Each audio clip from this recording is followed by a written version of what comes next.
Shallow shalom shalom. ಎಲ್ಲ ನನ್ನ ಪ್ರಿಯ ಸಹೋದರಿ ಸಹೋದರೇ, ನಾನು ನಿನ್ನೆ ಒಂದು ಊರಿಗೆ ಹೋಗಿದ್ದೆ. ಆ ಊರಿನಲ್ಲಿ ಒಂದು ಬಹಳ ವರ್ಷಗಳಿಂದ ಅಸ್ವಸ್ಥಳಾಗಿರ್ತಕ್ಕಂಥ ಒಂದು ಯುವತಿಯನ್ನು ನೋಡ್ಲಿಕ್ಕೆ ಹೋಗಿದೆ. ನೋಡ್ಲಿಕ್ಕೆ ಹೋಗಿರುವಾಗ ಆ ಯುವತಿಯ ಪರಿಸ್ಥಿತಿ ಬಹಳ ಗಂಭೀರವಾಗಿರ್ತದೆ. ಎಲುಬುಗಳು ಕಾಣ್ತಾ ಇದೆ, ತಿನ್ಲಿಕ್ಕೆ ಸರಿಗೆ ತಿಂಡಿ ಆಗ್ತಾ ಇಲ್ಲ. ಹಲ್ಲೆಲೂಯ. ತಿನ್ಲಿಕ್ಕೆ ಸರಿ ತಿಂಡಿ ಆಗ್ತಾ ಇಲ್ಲ. ಆದರೆ ಅಂಥ ಒಂದು ಪರಿಸ್ಥಿತಿಯಲ್ಲಿದ್ದಾಳೆ. ಆ ಸಮಯದಲ್ಲಿ ಗಂಭೀರವಾಗಿ ಹೇಳ್ತಾರಲ್ವಯ್ಯ, ಆ ಸಮಯದಲ್ಲಿ ಅಲ್ಲಿ ಒಂದು ಅಂಕಲ್ ಬಂದಿದ್ರು. ಆ ಅಂಕಲ್ ಬಂದು ಅವಳ ಹತ್ರ ಮಾತಾಡ್ತಾ ಇದ್ರು. ಮಾತಾಡ್ತಾ ಇರೋ ಸಮಯದಲ್ಲಿ ಆಗಿದ್ದೇನೆಂದರೆ, ಅಂಕಲ್ ನೋಡಿದ್ರೆ ಹಾಟ್ ನ್ಯೂಸ್ ಏನಾಗಿದೆ? ನನಗೆ ಆಶ್ಚರ್ಯ ಆಗ್ತದೆ. ಅಂಕಲ್, 1 ತಿಂಗಳದಿಂದ ನೋಡ್ತಾ ಇದ್ದೇನೆ ಹಾಟ್ ನ್ಯೂಸ್. ಅದು ಏನು ಹಾಟ್ ನ್ಯೂಸ್ ಅಂದರೆ, ಒಂದು ಗಣ್ಯ ವ್ಯಕ್ತಿ, ಎಂಥ ವ್ಯಕ್ತಿ? ಒಂದು ಗಣ್ಯ ವ್ಯಕ್ತಿಯ ಆಕ್ಸಿಡೆಂಟ್ ಆಗಿದೆ ಅಂತೇಳಿ ಒಂದು ರಾಜ್ಯದಲ್ಲಿ ಬಹಳ ದೊಡ್ಡ ರಾದಾಂತ ಆಗಿದೆ. ಆ ಗಣ್ಯ ವ್ಯಕ್ತಿಯ ಆಕ್ಸಿಡೆಂಟ್ ಅಲ್ಲ, ಅದು ಕೊಲೆ ಆಗಿದೆ ಅಂತೇಳಿ ಪ್ರೂವ್ ಮಾಡಿದ್ದಾರೆ. ಆ ಗಣ್ಯ ವ್ಯಕ್ತಿ ವಿಷಯದಲ್ಲಿ 1 ತಿಂಗಳದಿಂದ ನಾನು ನೋಡ್ತಾ ಇದ್ದೇನೆ. ಏನ್ರಿ ಆ ಗಣ್ಯ ವ್ಯಕ್ತಿ ವಿಷಯದಲ್ಲಿ ನಿಮ್ಗೆ ಗೊತ್ತಾಯ್ತಾ ಹಾಟ್ ನ್ಯೂಸ್ ಅಂತ ಕೇಳಿದ್ದು. ಆ ಗಣ್ಯ ವ್ಯಕ್ತಿ ಅವಳನ್ನು ತರಾಟೆಗೆ ತಗೊಂಡ. ಯಾರನ್ನು? ಈ ಅಂಕಲ್ ಏನು ಮಾಡಿದಾನೆ, ಯವ್ವ ನಿನಗೆ ಆರಾಮಿಲ್ಲ, ನೀನು ಮಂಚ ಹಿಡ್ದು ನಿನಗೆ ತಿನ್ನಕ್ಕೆ ಕೂಳು ಹೋಗ್ತಾ ಇಲ್ಲ, ಗುಳಿಗೆ ತಿಂತಾ ಇದ್ದಿ, ನಿನಗೆ ಅವನು ಸಾಬರಿ ಯಾಕೆ ಬೇಕವ? ಅವರು ಗಣ್ಯ ವ್ಯಕ್ತಿ. ಏನ್ರಿ ಎಲ್ಲ ಮೀಡಿಯಾನಲ್ಲಿ, ಟಿ ವಿನಲ್ಲಿ, ಟೆಲಿವಿಷನ್ನಲ್ಲಿ ಎಲ್ಲೇ ನೋಡಿದ್ರೆ ಅದೇ ಆ ಗಣ್ಯ ವ್ಯಕ್ತಿಯ ಅದು ಆಕ್ಸಿಡೆಂಟ್ ಅಲ್ಲ, ಅದು ಕೊಲೆ ಅಂತೇಳಿ ಭಾಳ ದೊಡ್ಡ ರಾದಾಂತ ಎಬ್ಬಿಸಿದ್ದಾರೆ ಅಂಥೇಳಿ ಅವಳು ಹೇಳ್ತಾ ಇದ್ದಾಳೆ. ಹೇಳಿ ಸ್ವಲ್ಪ ಹೊತ್ತಿಗೆಲ್ಲ ಮುಗಿಸುತ್ತಗ ಎಲ್ಲ ಹಿಡಿದುಕೊಳ್ಳಿ ಭಾಳಷ್ಟು ಶ್ರದ್ಧೆಯಿಂದ ಹೇಳ್ತಾ ಇದ್ದಾಳೆ. ಈ ಅಂಕಲ್ಗೆ ತಿಕ್ಕ, ಅವನಿಗೆ ನೆತ್ತಿಗೆ ತಿಕ್ಕ ಇರಿತ್ತು, ಪಿತ್ತ ಇರಿತ್ತು. ಅವನು ಹೇಳ್ತಾನೆ ಏನಂತಿಲ್ಲ, ಅಂಕಲ್ ಯವ್ವ ನಿನ್ನ ಆರೋಗ್ಯದ ಬಗ್ಗೆ ನೀನು ಹುಡುಕದೆ, ನಿನ್ನ ಬದುಕು ನೋಡಿದರೆ ಹಿಂಗಿದೆ, ಅದನ್ನು ಬಿಟ್ಟು ನಾನು ಹೆಂಗೆ ಆರೋಗ್ಯ ಪಡಬೇಕು, ಹೆಂಗೆ ಮುಕ್ತಳಾಗಬೇಕು, ನನ್ನಿಂದ ಏನು ತಪ್ಪಾಗಿದೆ, ನನಗೆ ಯಾಕಿಂತ ರೋಗ ಬಂದಿದೆ, ನನಗೆ ಯಾಕೆ ಇಷ್ಟು ದಿನಗಳಾಯಿತು ಗುಣವಾಗ್ತಾ ಇಲ್ಲ, ದೇವರ ಹತ್ರ ಪ್ರಾರ್ಥನೆ ಮಾಡಿದ್ಬಿಟ್ಟು ಅದರ ಕುರಿತು ಬೈಬಲನ್ನು ಓದಿ ಹುಡುಕೋದು ಬಿಟ್ಟು ಅಂಥ ಒಂದು ಸಂದೇಶವನ್ನು, ದೇವರಿಗೆ ಸ್ವಸ್ಥತೆ ಮಾಡತಕ್ಕಂಥ ಸಂದೇಶವನ್ನು ಕೇಳದೆ ನೀನು ಊರು ಸಾಬರಿ ಎಲ್ಲ ಕೇಳ್ತಾ ಇದೆಯಲ್ಲವ, ನಿನಗೇನು ತಲೆಗಿಲೆ ಐತಿಯಾ ನಿನಗಂತೇಳಿ. ಇಲ್ಲ ಅಂಕಲ್, 1 ತಿಂಗಳದಿಂದ ಅದೇ ವದಂತಿ, ಅದೇ ನ್ಯೂಸ್ ಅಂತೇಳಿ. ಅಂದರೆ ಈ ಒಂದು ವದಂತಿ, ಗಂಭೀರವಾಗಿ ಹೇಳ್ತಿರಲ್ವಯ್ಯ, ಈ ಒಂದು ನ್ಯೂಸ್ ಅನೇಕ ಜನರನ್ನು ಮೂರ್ಖತನಕ್ಕೆ ನಡೆಸ್ತಾ ಇದೆ ಅಂತೇಳಿ ಆ ಒಂದು ವ್ಯಕ್ತಿ ಯಾರು ಆ ಒಂದು ವ್ಯಕ್ತಿ ಭಾಳ ಸ್ಪಷ್ಟವಾಗಿ ಬಂದು ಹೇಳಿದಾನೆ, ನಿಮಗೆ ಅಷ್ಟೂ ಗೊತ್ತಿಲ್ಲವಾ ಏನಾಗ್ತಾ ಇದೆ ಅಂತೇಳಿ. ನೀನು ನಿನ್ನ ಆರೋಗ್ಯದ ಬಗ್ಗೆ ಚಿಂತೆ ಬಿಟ್ಟು, ನಿನ್ನ ಬದುಕು ಬಗ್ಗೆ ಚಿಂತೆ ಬಿಟ್ಟು, ನಿನ್ನ ಭವಿಷ್ಯದ ಬಗ್ಗೆ ಚಿಂತೆ ಬಿಟ್ಟು ಅದರ ಕುರಿತು ದೇವರ ಹತ್ರ ಕೇಳಿ ಪ್ರಾರ್ಥನೆ ಮಾಡೋದನ್ನು ಬಿಟ್ಟು ನೀನು ಅವನು ಸಾಬರಿ ನಿನಗೆ ಆಗಬೇಕು. ಆ ಗಣ್ಯ ವ್ಯಕ್ತಿಗೆ ಆಕ್ಸಿಡೆಂಟ್ ಅಲ್ಲ, ಅವನು ಏನಾಗಿದ್ದಾನೆ, ಕೊಲೆ ಆಗಿದೆ ಅಂತೆ, 1 ತಿಂಗಳದಿಂದ ರಿಸರ್ಚು, 1 ತಿಂಗಳದಿಂದ ಅಂಥೇಳಿ ಒಬ್ಬರು. ಇನ್ನೂ ಕೆಲವರು ಇಂಟ್ರೆಸ್ಟಿಂಗ್ ನೋಡ್ರಿ, ಈ ಗಣ್ಯ ವ್ಯಕ್ತಿ ವಿಷಯದಲ್ಲಿ ಕೆಲವು ಮೂರ್ಖರು ಅದರ ವಿಷಯದಲ್ಲಿ ಸಮಯವನ್ನು ವ್ಯರ್ಥ ಮಾಡಿ ಬುದ್ಧಿವಂತರೆಂಬುದಾಗಿ, do you know hot news? What is hot news? ಏನು ಹಾಟ್ ನ್ಯೂಸ್? ಓಹೋ, ನಿನಗೆ ಗೊತ್ತಾಯ್ತಾ, ಆಂಧ್ರ ಪ್ರದೇಶದಲ್ಲಿ ಒಂದು ಗಣ್ಯ ವ್ಯಕ್ತಿ ಕೊಲೆ ಆಯಿತು, ಅದನ್ನು ಆಕ್ಸಿಡೆಂಟ್ ಅಂತ ಹೇಳಿ ತೋರಿಸಿದ್ದಾರೆ ಎಂಬುದಾಗಿ ಹೇಳಿ. ಬಾ, ಎಂಥ ಹಾಟ್ ನ್ಯೂಸ್ ತೊಗೊಂಡು ಬಂದಿಯಪ್ಪ ನೀ. I don't want hot news brother. World needs the good news for their salvation, for their redemption, for their healing, for their deliverance. ಲೋಕವು ಸುವಾರ್ತೆಯನ್ನು ಬಯಸ್ತಾ ಇದೆ, ಅವರ ಸ್ವಸ್ಥತೆಯ ಸುವಾರ್ತೆ, ಅವರ ಬಿಡುಗಡೆಯ ಸುವಾರ್ತೆ, ಅವರ ರಕ್ಷಣೆಯ ಸುವಾರ್ತೆ ಬಯಸ್ತಾ ಇದೆ. ನೀನು ಈ ಲೋಕದಲ್ಲಿರ್ತಕ್ಕಂಥ ಸುಳ್ಳು ನಿಜ ವದಂತಿ ಏನೋ ತೆಗೆದುಕೊಂಡು ಬಂದು ನೀನು ತಿಳಿಸ್ತಾ ಇದೀಯಾ. ನೋಡ್ರಿ ಎಷ್ಟು ಜ್ಞಾನಗಿದೆ. ನೆಕ್ಸ್ಟ್ ಇಲ್ಲಿ ಪ್ರಶ್ನೆ ನೋಡ್ರಿ ಹೆಂಗೆ ಬರ್ತಾ ಇದೆ. ಇಲ್ಲಿ ಇಂಟ್ರೆಸ್ಟಿಂಗ್ ಇದೆ ಏನಂದ್ರೆ, ನಾನು ಈ ಒಂದು ಘಟನೆಯಲ್ಲಿ ನೋಡಿ ಅವ್ರು ಏನು ಹೇಳ್ತಾರೆ ನೋಡ್ರಿ. ಮತ್ತೊಬ್ಬನು ದೊಡ್ಡ ಮೂರ್ಖ, ಇವನು ಧರ್ಮನಿಂದಕರನು, ಇವನು ದೇವದೂಷಣೆ ಮಾಡ್ತಕ್ಕಂಥವನು. ಇವನು ಏನು ಮಾಡೋನು? ದೇವದೂಷಣೆ ಮಾಡ್ತಕ್ಕಂಥವನು. ಅವನು ಹೇಳ್ತಾನೆ, ದೇವ್ರು ಹಿಂಗೆ ಮಾಡಬಾರ್ದಿತ್ರಿ. ಏನಂತ ಹೇಳ್ತಾನೆ? ದೇವ್ರಿಂಗ್ ಮಾಡಬಾರ್ದಿತ್ರಿ. ಏನು ಆ ಗಣ್ಯ ವ್ಯಕ್ತಿ ಇಂಥ ಒಂದು ಕೊಲೆಯಾಗಿ, ಇಂಥ ಒಂದು ದುರವಸ್ಥೆಯಲ್ಲಿ, ಇಂಥ ಒಂದು ದಾರುಣವಾದ ಕೊಲೆಯಾಗಿ ಹೀಗೆ ಸಾಯಬಾರ್ದಿತ್ರಿ, ದೇವ್ರಿಂಗ್ ಮಾಡಬಾರ್ದಿತ್ತಿರಂತೆ. ಅರೇ, ಮಾಡಿದ್ಯಾರೋ, ತೀರ್ಕೊಂಡಿದ್ಯಾರೋ, ಆ ಗಣ್ಯ ವ್ಯಕ್ತಿ ಎಂಥವನಂತ ನಮಗೆ ಗೊತ್ತಿಲ್ಲ. ಅಲ್ಲಲ್ವ್ಯಾ? ಆ ಗಣ್ಯ ವ್ಯಕ್ತಿ ಎಂಥವನು ಗೊತ್ತಿಲ್ಲ. ಆದರೆ ಈ ಮೂರ್ಖ ಏನಂತಾದ್ರೆ ದೇವದೂಷಣೆ ಮಾಡ್ತಾನೆ, ದೇವ್ರು ಹಿಂಗೆ ಮಾಡಬಾರ್ದಿತ್ತು ಅಂತೇಳಿ. Price the Lord Jesus. ನನ್ನ ಪ್ರಿಯ ಸಹೋದರಿ, I love good news, I don't love bad news. ಆದರೆ ಈ ಮೂರನೇ ವ್ಯಕ್ತಿ ಒಬ್ಬರು ಸಿಕ್ಕಿದ ನನಗೆ ಇದೇ ಕೂಟದಲ್ಲಿ.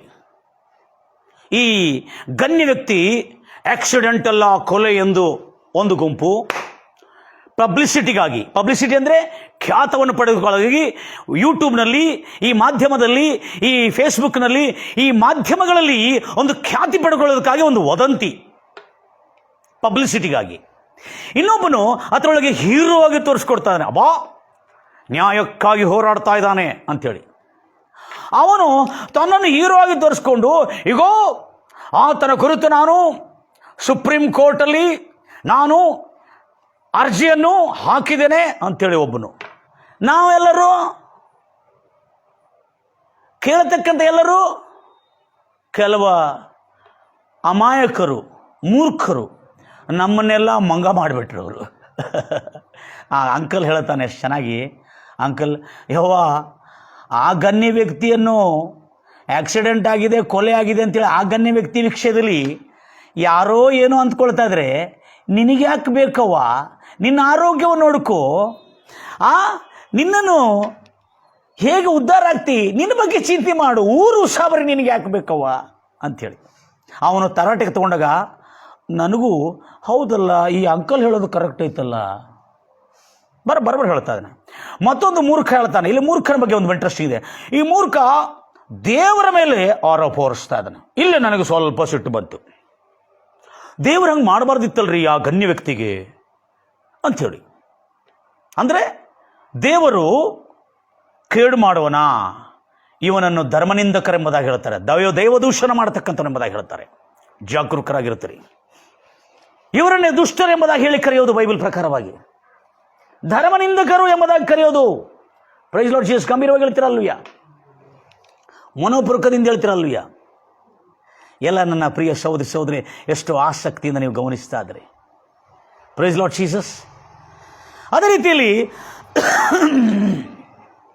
ರೀತಿಯಲ್ಲಿ ನಾವು ಇನ್ನೊಂದು ಮೂರನೇ ವ್ಯಕ್ತಿ ಸಿಕ್ಕಿದ ನನಗೆ ಇದರೊಳಗೆ. ಮೂರನೇ ವ್ಯಕ್ತಿ, ಆ ಮೂರನೇ ವ್ಯಕ್ತಿ ಅದ್ಭುತವಾದಂಥ ಪ್ರಶ್ನೆ ಕೇಳಿದ. ಎಲ್ಲರೂ ಆರೋಪ ಹೊರಿಸ್ತಾ ಇದ್ದಾರೆ, ಕೆಲವು ಜನ ಪಬ್ಲಿಸಿಟಿ ಮಾಡ್ಲಿಕ್ಕೆ ನೋಡ್ತಾ ಇದ್ದಾರೆ, ಆ ಗಣ್ಯ ವ್ಯಕ್ತಿಯ ಮರಣದ ವಿಷಯದಲ್ಲಿ ತನ್ನ ಪಬ್ಲಿಸಿಟಿ ಹೊಂದ್ಕೊಳ್ಳಿಕ್ಕೆ ನೋಡ್ತಾ ಇದ್ದಾರೆ.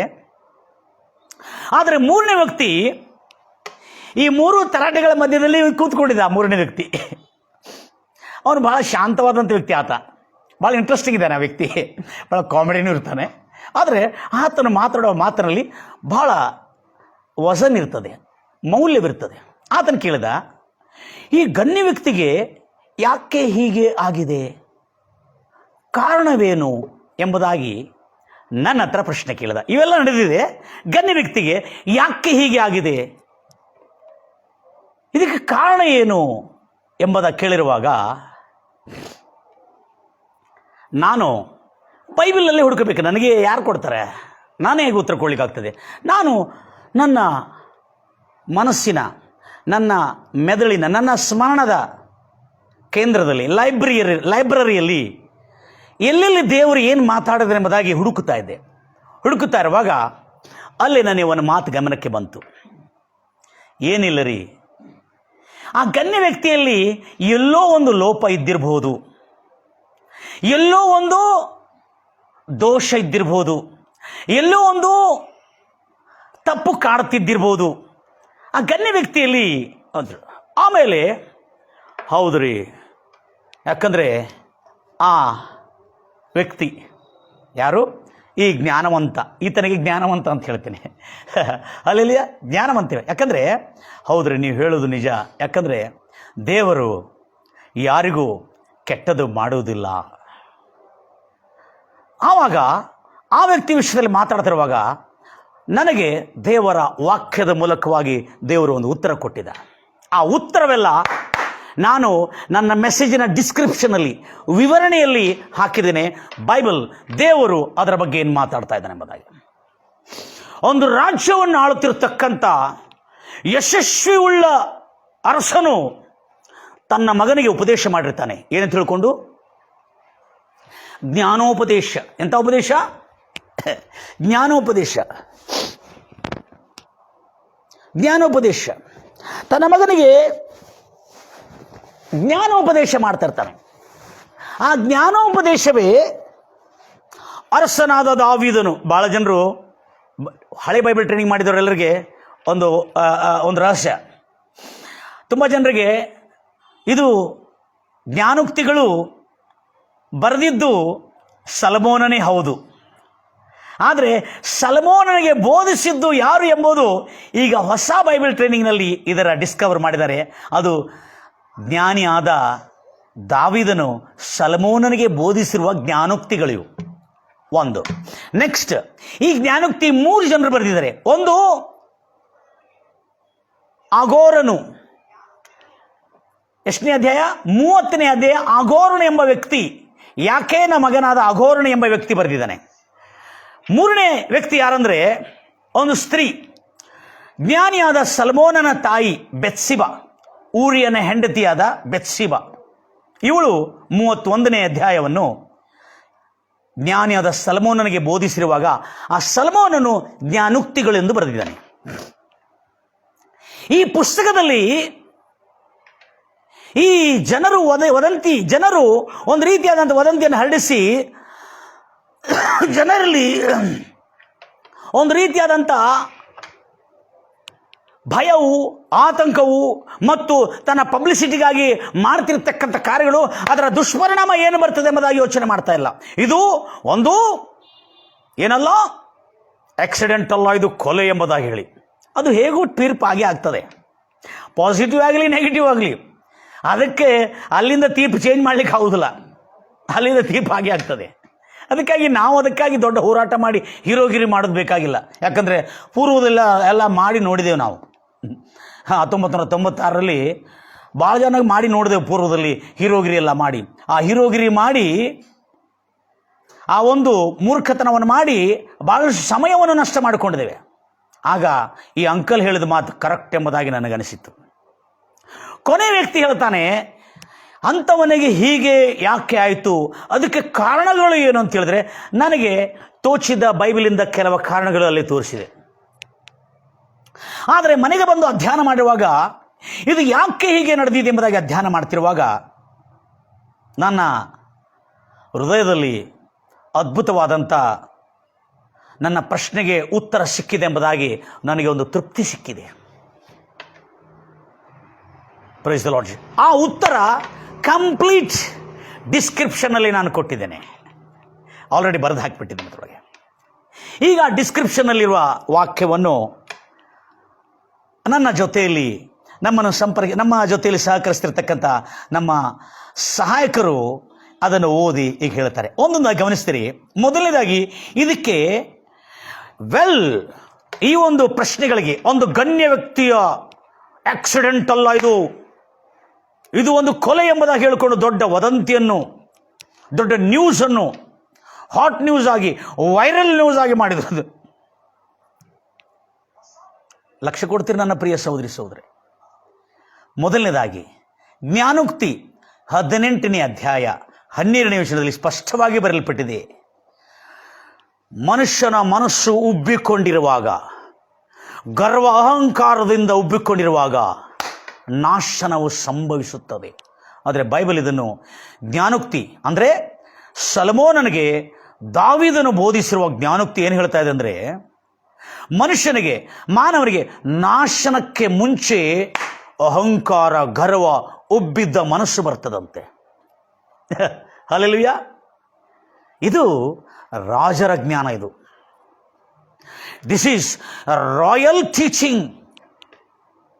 ನೋಡಿ ಎಷ್ಟು ಚೆನ್ನಾಗಿದೆ. ನೆಕ್ಸ್ಟ್ ಹೇಳ್ತಾ ಇದ್ದಾನೆ, and before honour is humility. ಅಂದರೆ ಘನತೆಗಿಂತ ಮುಂಚೆ ವಿನಯ, ವಿನಮ್ರತೆ, ತಗ್ಗಿಸುವಿಕೆ. ಈ ಉತ್ತರ ನನಗೆ ಕರ್ತನಾದ ದೇವರಿಂದ ವಾಕ್ಯ ರೂಪದಲ್ಲಿ ನನಗೆ ಕೊಟ್ಟಿದ್ದಾನೆ. ಇದು ನನಗೆ ಸಮಾಧಾನ ಅನಿಸಿತು. ಅಂಕಲ್ ಬಂದು ಆ ಒಂದು ಕೋತಿಗೆ, ಅಲ್ಲೆಲೂಯಾ, ಆ ಒಂದು ಪೇಷಂಟ್ ಕೋತಿಗೆ ತಿಳುವಳಿಕೆ ಹೇಳಿದ. ಆಮೇಲೆ ಅಲ್ಲೇ ಕೆಲವು ಕೋತಿಗಳು ಕುಂತಿದ್ದವು.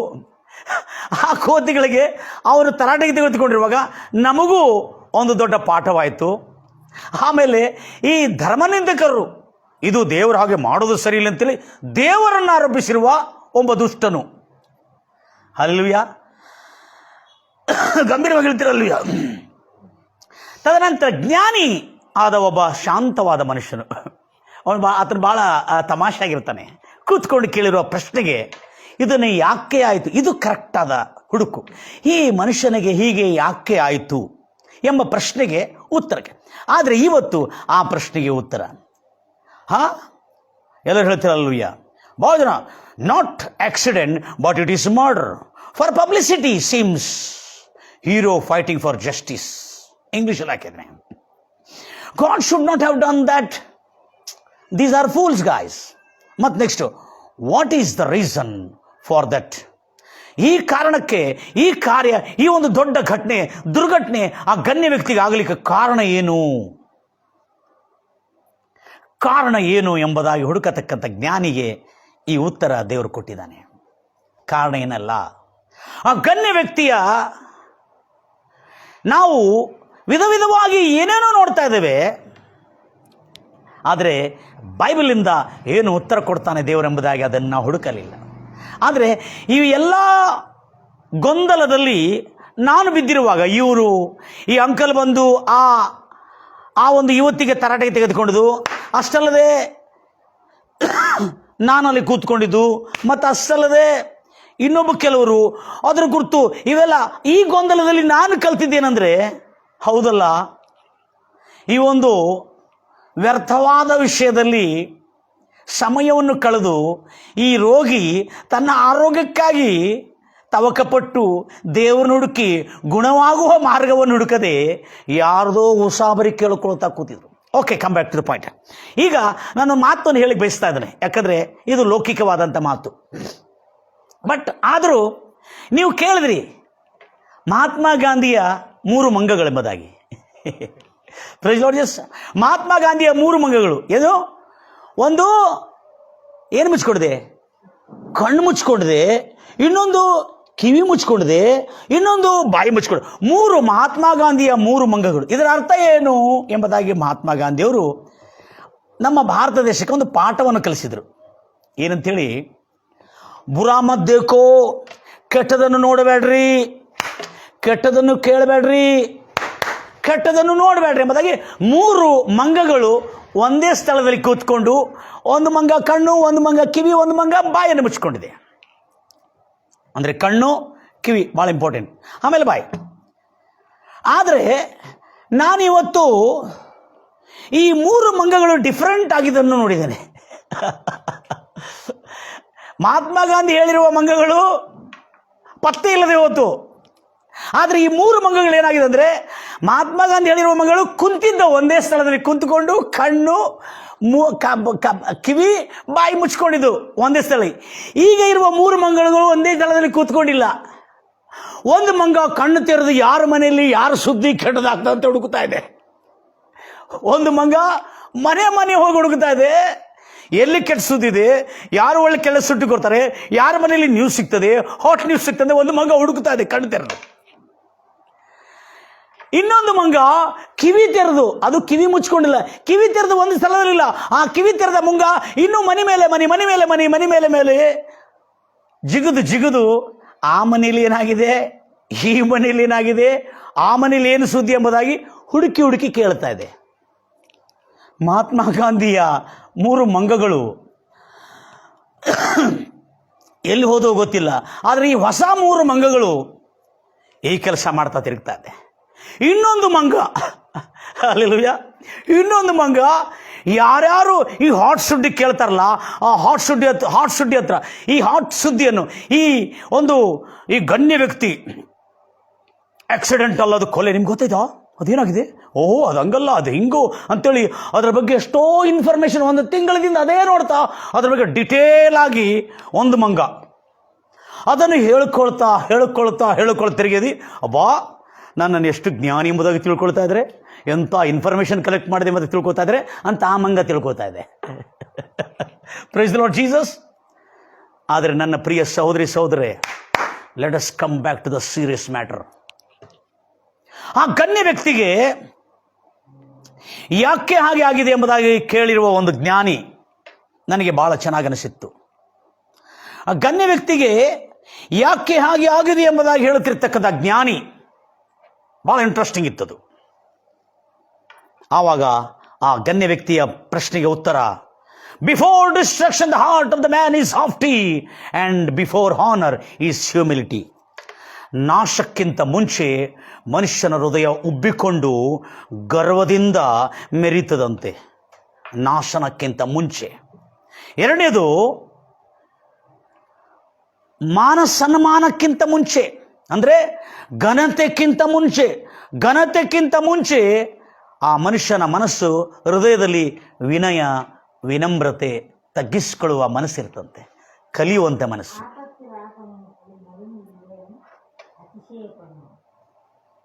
ಮತ್ತು ಕಿಂಗ್ ಜೇಮ್ಸಲ್ಲಿ ನಾನು ನಿಮ್ಗೆ ತೋರಿಸ್ಕೊಟ್ಟಿದ್ದೇನೆ. ನಿಮ್ಮಲ್ಲಿ ಓದ್ರಿ, ನಾನು ಇಂಗ್ಲೀಷ್ ಕಿಂಗ್ ಜೇಮ್ಸಲ್ಲಿ, ಯಾಕಂದರೆ ನೀವು ಸ್ವಲ್ಪ ತರ್ಜಮೆಗಳಲ್ಲಿ ಪಾಪ ನಿಮ್ಗೆ ಅರ್ಥ ಮಾಡಿಸ್ಬೇಕೆಂಬುದಾಗಿ ಸ್ವಲ್ಪ ಈಸಿ ಮಾಡಿದರೆ ನಾನು ಸ್ವಲ್ಪ ಟಫ್ ತರ್ಜಮೆಗೆ ಹೋಗ್ತಾ ಇದ್ದಾನೆ. ನಾಶನಕ್ಕೆ ಮುಂಚೆ ಮನುಷ್ಯನ ಹೃದಯ ಗರ್ವದಿಂದ ತುಂಬಿರ್ತದಂತೆ. This is the answer from the Bible. ಸನ್ಮಾನಕ್ಕೆ ಮುಂಚೆ, ಗೌರವಕ್ಕೆ ಬರಲಿಕ್ಕೆ ಮುಂಚೆ ಅವನ ಮನಸ್ಸಲ್ಲಿ ವಿನಯ, ವಿನಮ್ರತೆ ಇರ್ತದಂತೆ. ಇದರಲ್ಲಿ 16ನೇ ಅಧ್ಯಾಯ 18ನೇ ವಚನದಲ್ಲಿ ಇದೇ ಮಾತು ಸ್ವಲ್ಪ ಡಿಫರೆಂಟ್ ಆಗಿ ನೋಡ್ತಾ ಇದ್ದೇವೆ. ಜ್ಞಾನೋಕ್ತಿ, ಅರಸನಾದ ದಾವೀದನು ಜ್ಞಾನಿಯಾದ ಸೊಲೊಮೋನನಿಗೆ ಮಾಡಿರುವ ಉಪದೇಶಗಳು ಸೊಲೊಮೋನನು ಜ್ಞಾನೋಕ್ತಿಗಳೆಂದು ಬರೆದನಿದನು. 16ನೇ ಅಧ್ಯಾಯ 18ನೇ ವಚನ. ಗರ್ವದಿಂದ ಮಾನಭಂಗ ಅಂದರೆ ಅವಮಾನ, ಇಂಗ್ಲಿಷಲ್ಲಿ ಡಿಸ್ಟ್ರಕ್ಷನ್ ಅಂತಿದೆ. ಗರ್ವದಿಂದ ಬರುವುದು ಮತ್ತೇನಲ್ಲ, ನಾಶ. ಆಕ್ಸಿಡೆಂಟ್ ಅಲ್ಲ, ಅದು ಕೊಲೆ ಅಂತ ಹೇಳ್ತಾರೆ. ನೋ, ಕೊಲೆ ಆಗಲಿ ಆಕ್ಸಿಡೆಂಟ್ ಆಗಲಿ ಏನೇ ಬಂದಿದೆ, ಗರ್ವದಿಂದ ನಾಶ. ಏನು? ಉಬ್ಬಿಕೊಳ್ಳುವ ಮನಸ್ಸಿನಿಂದ, ಅಹಂಭಾವನಿಂದ, ಬದುಕು ಬಾಳಿನ ಡಂಬದಿಂದ ಅವನಿಗೇನು ಬರುವುದು?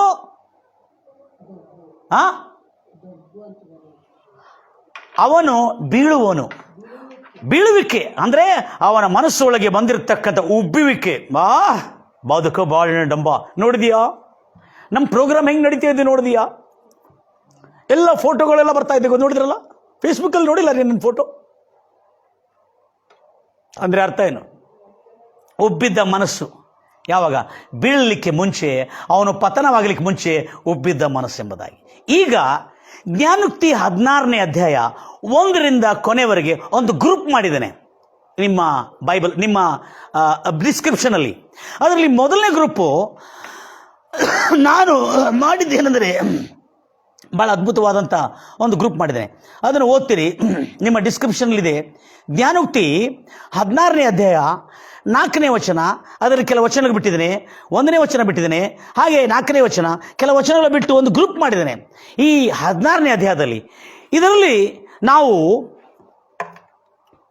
ಈ ಗಣ್ಯ ವ್ಯಕ್ತಿಗೆ ಹೀಗೆ ಆಗಬಾರ್ದಿತ್ತಂತೂ ಕೆಲವು ಜನ, ಹೀಗೆ ಆಗಿದ್ದು ಯಾಕೆ ಎಂದು ಜ್ಞಾನಿ, ಇದು ಆಕ್ಸಿಡೆಂಟ್ ಅಲ್ಲ, ಇದು ಕೊಲೆ ಅಂತೇಳಿ ಕೆಲವ ಖ್ಯಾತಿಯನ್ನು ಪಡ್ಕೊಳ್ಳೋದಕ್ಕಾಗಿ ಕೆಲವು ಜನರು. ಆದರೆ ಬೈಬಲ್ ಇದರ ಬಗ್ಗೆ ಏನು ಹೇಳ್ತಾ ಇದೆ? ಎಲ್ಲ ನನ್ನ ಪ್ರಿಯ ಸಹೋದರೇ ಬಹಳ ಜಾಗ್ರತೆಯಿಂದ ಕೇಳಿಕೊಳ್ತೀರಿ. ಕರ್ತನ ನಾಮಕ್ಕೆ ಮಹಿಮೆಯುಂಟಾಗಲಿ. ಈಗ 16ನೇ ಅಧ್ಯಾಯ 1ನೇ ವಚನ ಓದಿಕೊಳ್ಳೋಣ. ಜ್ಞಾನೋಕ್ತಿ 16ನೇ ಅಧ್ಯಾಯ 1ನೇ ವಚನ. ಮನುಷ್ಯನು ತನ್ನ ಹೃದಯವನ್ನು ಎಲ್ಲ ಸಿದ್ಧತೆ ಮಾಡಿಕೊಳ್ಳೋದು ಮನುಷ್ಯನಿಂದವಾಗುತ್ತದೆ. ಮನುಷ್ಯನು ತನ್ನ ಮನಸ್ಸನ್ನು, ತನ್ನ ಹೃದಯವನ್ನು ಸಿದ್ಧಪಡಿಸಿಕೊಳ್ತಾನೆ. ಆದರೆ ಏನು? ಬಾಯಿಯ ಪ್ರತಿಯುತ್ತರವು ಸರಿ ಹೇಳ್ರಿ ಸಿಸ್ಟರ್, ಒಂದು ಓದ್ರಿ ನಂಗೆ ಅರ್ಥ ಆಗಲಿ. ಮನುಷ್ಯನಲ್ಲಿ ಹೃದಯ ಸಿದ್ಧತೆ ಅದಾಯ್ತು. ನೆಕ್ಸ್ಟು ಆದರೆ ಅನ್ನೋ ಪದ ಇಲ್ಲಲ್ಲೇ, ವ್ಯಾಖ್ಯಾನ ಪದ ಅಂತಾರೆ ಅದಕ್ಕೆ. ಆದರೆ ಅನ್ನೋ ಪದ ಬಂದಾಗ ಅಲ್ಲೇನೋ ಕಾಂಟ್ರಡಿಕ್ಷನ್ ಬಂದಿದೆ ಎಂಬುದಾಗಿ ಒಂದು ವಿರೋಧ ಪದ ಬಂದಿರ್ತದಲ್ಲಿ. ಆದರೆ ಅನ್ನೋ ಪದ ಬಂದಿರುವಾಗ ಬಟ್ ಎಂಬ ಪದ ಬಂದಿರುವ ಇಂಗ್ಲೀಷಲ್ಲಿ ಅದಿದೆ. ಪಾಪ ಆಗಿನ ಕಾಲದ ಪಂಡಿತರು ಪ್ರಯತ್ನ ಮಾಡಿದ್ರು ತರ್ಜುಮೆ ಮಾಡೋದಕ್ಕಾಗಿ. ವ್ಯಾಖ್ಯಾನ ಗೊತ್ತಿಲ್ಲದ ಕಾರಣದಿಂದ ಬಟ್ ಎಂಬ ಪದ ಹಾರಿ ಹೋಗಿದೆ. ಅದನ್ನು ನಾವು ಈಗ ಇರಿಸಿಕೊಳ್ಳೋಣ. Okay, preparation of the heart of, ನೋಡ್ರಿ, preparation of the heart belongs to man. ಅಂದರೆ ಅರ್ಥ ಏನು? ತನ್ನ ಹೃದಯವನ್ನು ಸಿದ್ಧಪಡಿಸಿಕೊಳ್ಳೋದು ಅದು ಮನುಷ್ಯನಿಗೆ ಸಂಬಂಧಪಟ್ಟಿದ್ದಾಗಿದೆ.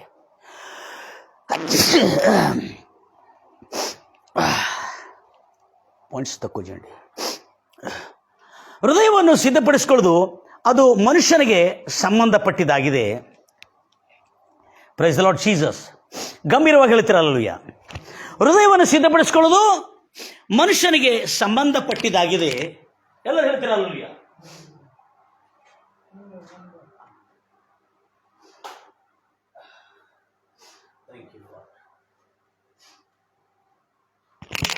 ಕರ್ತನ ನಾಮಕ್ಕೆ ಮಹಿಮೆ ಉಂಟಾಗಲಿ. ಕರ್ತನು ಬಹಳ ಒಳ್ಳೆಯವನ್ರಿ. ಎಷ್ಟು ಇಂಟ್ರೆಸ್ಟಿಂಗ್ ಇರ್ತಂದರೆ, ಹಲ್ಲೆಲೂಯಾ, ಭಾಳ ಇಂಟ್ರೆಸ್ಟಿಂಗ್ ಇರ್ತದೆ. ಈಗ ಒಂದೊಂದಾಗಿ ಓದೋಣ. ಈಗ 1ನೇದು ಓದಿದೆ. ಈಗ ನೇರವಾಗಿ 4ನೇ ವಚನವನ್ನು ಓದೋಣ. 16ನೇ ಅಧ್ಯಾಯ 4ನೇ ವಚನ ನೋಡ್ರಿ, ಎಷ್ಟು ಚೆನ್ನಾಗಿದೆ. ಇದು negative side of the man kind. ಅಂದರೆ ಮಾನವನ ಯಾವ ಕೃತ್ಯದ ನಿಮಿತ್ತ ಅವನ ನಾಶನಕ್ಕಿಂತ ಮುಂಚೆ ಅವನ ಅಹಂಕಾರ, ಗರ್ವ ಎಂಬುದಾಗಿ ನಾವು ಈಗ ನೋಡಿದ್ದೇವೆ. Price the Lord Jesus. ಈಗ ಅದನ್ನು ನಾವು ನೋಡ್ತಾ ಇದ್ದೇವೆ. ಏನಂತ ಹೇಳ್ಕೊಂಡು, ಯೆಹೋವನು ಒಂದೊಂದಕ್ಕೆ, 4ನೇ ವಚನ, ಕಿಂಗ್ ಜೇಮ್ಸ್ ಓದ್ರಿ. ಈಗ ಪೂರ ಕಿಂಗ್ ಜೇಮ್ಸ್ ಓದಿ. ಒಂದೊಂದಕ್ಕೆ ತಕ್ಕ ಗುರಿಯನ್ನು ಸೃಷ್ಟಿಸಿದ್ದಾನೆ. ಎಲ್ಲವುಗಳು, 4ನೇ ವಚನದಲ್ಲಿ ನಾವು ನೋಡ್ತಾ ಇದ್ದೇವೆ, ಎಲ್ಲವುಗಳು ಕರ್ತನು ತನಗಾಗಿ, ಎಲ್ಲವುಗಳು, all judgments and principles and statutes and testimonies, covenants, ಎಲ್ಲವುಗಳು ದೇವರು ತನ್ನ ಪ್ರಭುತ್ವ ಪರಿಪಾಲನೆಗಾಗಿ ಮಾಡಿದ್ದಾನೆ. ಅದು ನೋಡ್ರಿ ಏನೇನಂತೇಳಿ. ಹೌದು, ಕೇಡಿನ ದಿನಕ್ಕಾಗಿ ದುಷ್ಟರನ್ನು, ಕೇಡಿನ ದಿನ ದುಷ್ಟರಿಗಾಗಿ ಮಾಡಿಟ್ಟಿದ್ದಾನೆ. ಏನು ಮಾಡಿಟ್ಟಿದ್ದಾನೆ? ಇಂಗ್ಲಿಷಲ್ಲಿ doomsday for the wicked. Doomsday ಅಂದರೆ ಗೊತ್ತಿದೆ, ಮಹಾ ತೀರ್ಪಿನ ದಿನವು ದುಷ್ಟರಿಗಾಗಿ ಮಾಡಿಟ್ಟಿದ್ದಾನೆ. God made everything for himself. ಯಾಕಂದರೆ ಇದನ್ನು ಹೇಳ್ತಾ ಇದೆ ನೋಡ್ರಿ, ಜ್ಞಾನಿಯಾದ ಸೊಲೊಮೋನನು, ಮಹಾಜ್ಞಾನಿಯಾದ ದಾವೀದನ ಬೋಧನೆಯನ್ನು ಕೇಳಿಕೊಂಡು ಎಷ್ಟು ಸುಂದರವಾಗಿ ಬರೆದಿದ್ದಾನೆ. ಒಂದೊಂದಾಗಿ ಸಿಂಪಲ್ ಆಗಿ ಓದ್ತಾ ಹೋಗ್ತವೆ, ಇದನ್ನು ತಿಳ್ಕೊಳ್ತಾ ಹೋಗ್ರಿ. ಇದರಲ್ಲಿ ಆ ಗಣ್ಯ ವ್ಯಕ್ತಿಯ ಮನದಲ್ಲಿರ್ತಕ್ಕಂಥ ಕೆಲವು ಅರ್ಥಗಳು ಇದರಲ್ಲಿ ಕೊಡಲಾಗಿದೆ. Yes, come on guys. Hallelujah. 5ನೇ ವಚನ, ಹೃದಯದಲ್ಲಿ ಗರ್ವಿಷ್ಠನಾದ ಪ್ರತಿಯೊಬ್ಬನೂ ಕರ್ತನಿಗೆ ಅಸಹ್ಯ. ಕೈಗೆ ಕೈ ಕೊಟ್ಟರೂ ದುಷ್ಟನು ಶಿಕ್ಷಿಸಲ್ಪಡುವುದೇ ಇರುವುದಿಲ್ಲ. This is the punishment for the wicked. ಆ ಗಣ್ಯ ವ್ಯಕ್ತಿಗೆ ಯಾಕೆ ಹಾಗಾಗಿದೆ? ಏನ್ರಿ, ಅವ್ರು ಏನು ಮಾಡಿದ್ದಾರೆ? ದುಷ್ಟತನ. ಬೇರೆಯವರ ಧರ್ಮದ ಬಗ್ಗೆ ಯಾಕೆ ಬೇಕಾಗಿದ್ರಿ ನಿನಗೆ? ಬೇರೆ ಮತಸ್ಥರ ಬಗ್ಗೆ, ಬೇರೆ ಒಂದು ಮತ ಬಗ್ಗೆ ಹೋಗಿ ಅವರ ಮತದ ಬಗ್ಗೆ ಇರತಕ್ಕಂಥ ಮೈನಸ್ ಪಾಯಿಂಟ್ಗಳನ್ನು ಹೇಳಿ ಅವರ ಮನಸ್ಸನ್ನು ನೋಯಿಸಿ, ಅವರನ್ನು ತೆಗಳಿ, ಅವರನ್ನು ಹೀಯಾಳಿಸಿ, ಅವರಿಗೆ ಸಿಟ್ಟಿಗೆ ಬರುವಂತೆ ಮಾಡೋದು ಜ್ಞಾನವಂತರ ಕೆಲಸನ ಇದು? Hello, is it clear? ಯೇಸು ಕ್ರಿಸ್ತನು ಏನು ಹೇಳಿದಾನೆ? ಮುತ್ತು ನಾಯಿಗಳ ಮುಂದೆ, ಹಂದಿಗಳ ಮುಂದೆ ಚೆಲ್ಲಬಾರದು. ಅವುಗಳಿಗೆ ಅದು ತಿನ್ನೋ ತಿಂಡಿ ಹಂಗೆ ಕಾಣಿಸಲ್ಲ, ಅವುಗಳಿಗೆ ಏನೋ ಕಲ್ಲಿಂದ ಹೊಡೆದಂಗೆ ಕಾಣಿಸ್ತದೆ. ಅದಕ್ಕಾಗಿ ಅವುಗಳು ನಿನ್ನನ್ನೇ ಸೀಳುತ್ತಾವಲ್ಲ. ಮುತ್ತು ರತ್ನಗಳು ನಾಯಿಗಳ ಮುಂದೆ ಚೆಲ್ಲಬಾರದೆಂಬುದಾಗಿ. ಅದಕ್ಕೆ ಯೇಸು ಕ್ರಿಸ್ತನು ಸೇವೆ ಮಾಡುವ ಸುವಾರ್ತಿಕರಿಗೆ, ಗಣ್ಯ ವ್ಯಕ್ತಿ ಇವೆಲ್ಲ, ಸೇವೆ ಮಾಡುವ ಸುವಾರ್ತಿಕರಿಗೆ ಹೇಳ್ತಾನೆ, ನೀವು ಪಾರಿವಾಳದಾಗೆ ನಿಷ್ಕಪಟಿಗಳಾಗಿ. ಹೇಗೆ? ಪಾರಿವಾಳದಾಗೆ ನಿಷ್ಕಪಟಿಗಳಾಗಿ, ಸರ್ಪದಾಗೆ ಜಾಣರಾಗಿ ಅವರ ಮಧ್ಯದಲ್ಲಿರಬೇಕೆಂಬುದಾಗಿ ಹೇಳಿದಾನೆ. Be innocent like dove, be innocent like dove and subtle like serpent. ಹೇಗೆ? ಸರ್ಪದಾಗೆ ಯುಕ್ತರಾಗಿರಿ ಎಂಬುದಾಗಿ ಹೇಳ್ತಾ ಇದ್ದಾನೆ. ಮೂರ್ಖತನಕ್ಕೆ ಸ್ಥಳವನ್ನು ಕೊಟ್ಟು ಒಂದು ಗಣ್ಯ ವ್ಯಕ್ತಿಗೆ ಆಕ್ಸಿಡೆಂಟ್ ಅಲ್ಲ, ಅದು ಕೊಲೆ. ಅರೆ, ಕೊಲೆ ಆಗಲಿ ಆಕ್ಸಿಡೆಂಟ್ ಆಗಲಿ ಬಂದಿದ್ದು ಯಾಕೆ ಅನ್ನೋದು ಒಂದು ಜ್ಞಾನಿ ಕೇಳಿದ್ದು ನನಗೆ ಆಶ್ಚರ್ಯವಾಯಿತು. ಅದಕ್ಕಾಗಿ ಈ 16ನೇ ವಚನದಲ್ಲಿ ಹುಡುಕಿ ತೆಗೆದ ದೇವರು ಕೊಟ್ಟ ಉತ್ತರ ಏನು ಮಾಡ್ಲಿಕ್ಕೆ ಬರಲ್ಲ. ನೆಕ್ಸ್ಟ್ 9ನೇ ವಚನ. ಒಬ್ಬ ಮನುಷ್ಯನ ಹೃದಯವು, ಬಹಳ ಪ್ಲಾನ್ಸ್ ಇರ್ತಾವೆ ಅವರಿಗೆ. ಒಬ್ಬ ಮನುಷ್ಯನ ಹೃದಯವು ಅವನಿಗೆ ಮಾರ್ಗವನ್ನು ಕಲ್ಪಿಸಿಕೊಡ್ತದೆ, ಕಲ್ಪನಾ ರೀತಿಯಾದಂಥ ಮಾರ್ಗವನ್ನು ಕಲ್ಪಿಸಿಕೊಡ್ತದೆ. ಆದರೆ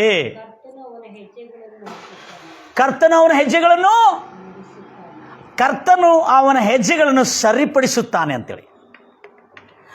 ಓಹ್ ಮೈ ಗಾಡ್, ಹಾಲೆಲೂಯ. ಬಹಳ ಇಂಟ್ರೆಸ್ಟಿಂಗ್ ಇದೆ 9ನೇ ವಚನದಲ್ಲಿ. Lord will direct his steps. Lord will directs his step ಅಂದರೆ ದೇವರು ಆ ಮನುಷ್ಯನ, ಯಾರು ಜ್ಞಾನಿ, ಯಾರು ಪ್ರಾಮಾಣಿಕನು, ದೇವರಲ್ಲಿ ಭಯಭಕ್ತಿಯುಳ್ಳನು, ಆ ಮನುಷ್ಯನ ಹೆಜ್ಜೆ ಜಾಡಿಗಳನ್ನು ಹೇಗೆ ಇಡಬೇಕು ಎಂಬ ನಿರ್ದೇಶನ, ಡೈರೆಕ್ಷನ್, ಗೈಡ್, ಸೂಚನೆಯನ್ನು ಕೊಡುತ್ತಾನಂತೆ, ಮಾರ್ಗದರ್ಶನ ಕೊಡ್ತಾನಂತೆ. ನೆಕ್ಸ್ಟ್, ಇದು ಮನುಷ್ಯನಲ್ಲಿ ಅನೇಕ ಕಲ್ಪನೆಗಳು ಬರ್ತದೆ, ಆದರೆ ದೇವರು ತೋರಿಸತಕ್ಕಂಥ ಮಾರ್ಗಕ್ಕೆ ಅವನು ನಡೆದರೆ ಅವನಿಗೆ ಇದು ಬರೋದಿಲ್ಲ. ಆದರೆ ಇದರಲ್ಲಿ ನೆಗೆಟಿವ್, ದೇವರ ಮಾರ್ಗದಲ್ಲಿ ನಡೆಯದೆ ತನ್ನ ಅಹಂಕಾರ, ತನಗಿರತಕ್ಕಂಥ ದುಡ್ಡು, ತನಗಿರ್ತಕ್ಕಂಥ ರಾಜಕೀಯ ಬೆಂಬಲ, ಹಲ್ಲೆಲೂಯ, ಜ್ಞಾನವನ್ನು ನೋಡಲಿಲ್ಲ, ತನಗಿರ್ತಕ್ಕಂಥ ರಾಜಕೀಯ ಬೆಂಬಲ, ತನಗಿರ್ತಕ್ಕಂಥ ಹಣದ ಗೊಮಾನು ಇಂದ ಹೋಗಿ ಬೇರೆ ಮತಸ್ಥರನ್ನು ಟೀಕೆ ಮಾಡಿ, ಬೇರೆ ಧರ್ಮಿಗಳನ್ನು ಟೀಕೆ ಮಾಡಿ ಅವರಿಂದ ಕೊಂಡುಕೊಳ್ಳಬೇಕಾಗಿರ್ತಕ್ಕಂಥ ಅಗತ್ಯ ಇತ್ತ? ಬೈಬಲ್ ಮಾತಾಡ್ತಾ ಇದ್ದೆ ನಾನು. ಯೇಸು ಕ್ರಿಸ್ತನು ಹಂದಿಗಳ ಮುಂದೆ, ನಾಯಿಗಳ ಮುಂದೆ ಮುತ್ತುಗಳನ್ನು ಚೆಲ್ಲಬೇಡ್ರಿ, ಅವುಗಳು ನಿಮ್ಮನ್ನು ಹರಿದು ತಿನ್ನುತ್ತವೆ ಎಂಬುದಾಗಿ.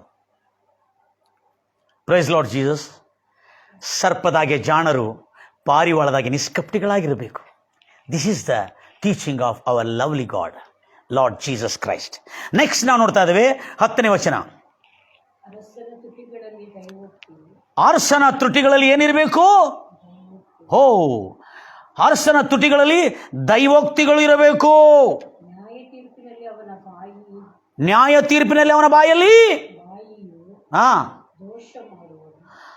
ಅರಸನ ತುಟಿಗಳಲ್ಲಿ ದೈವೋಕ್ತಿ, ನ್ಯಾಯ ತೀರ್ಪುಗಳಲ್ಲಿ ಅವನ ಬಾಯು, ಅರಸನ ಬಾಯು ದೋಷ ಅಂದರೆ ಅವನ ಬಾಯು ಯಾರಿಗೂ ಕೇಡು ಮಾಡುವುದಿಲ್ಲ. ಯಾವುದರಲ್ಲಿ? ಅರಸನು ನ್ಯಾಯ ತೀರ್ಪು ಮಾಡುವಾಗ ಆತನ ಬಾಯಿ, ಅರಸನ ಬಾಯಿ ತೀರ್ಪು ಮಾಡುವಾಗ ಯಾವ ಕೇಡನ್ನು ಮಾಡುವುದಿಲ್ಲ.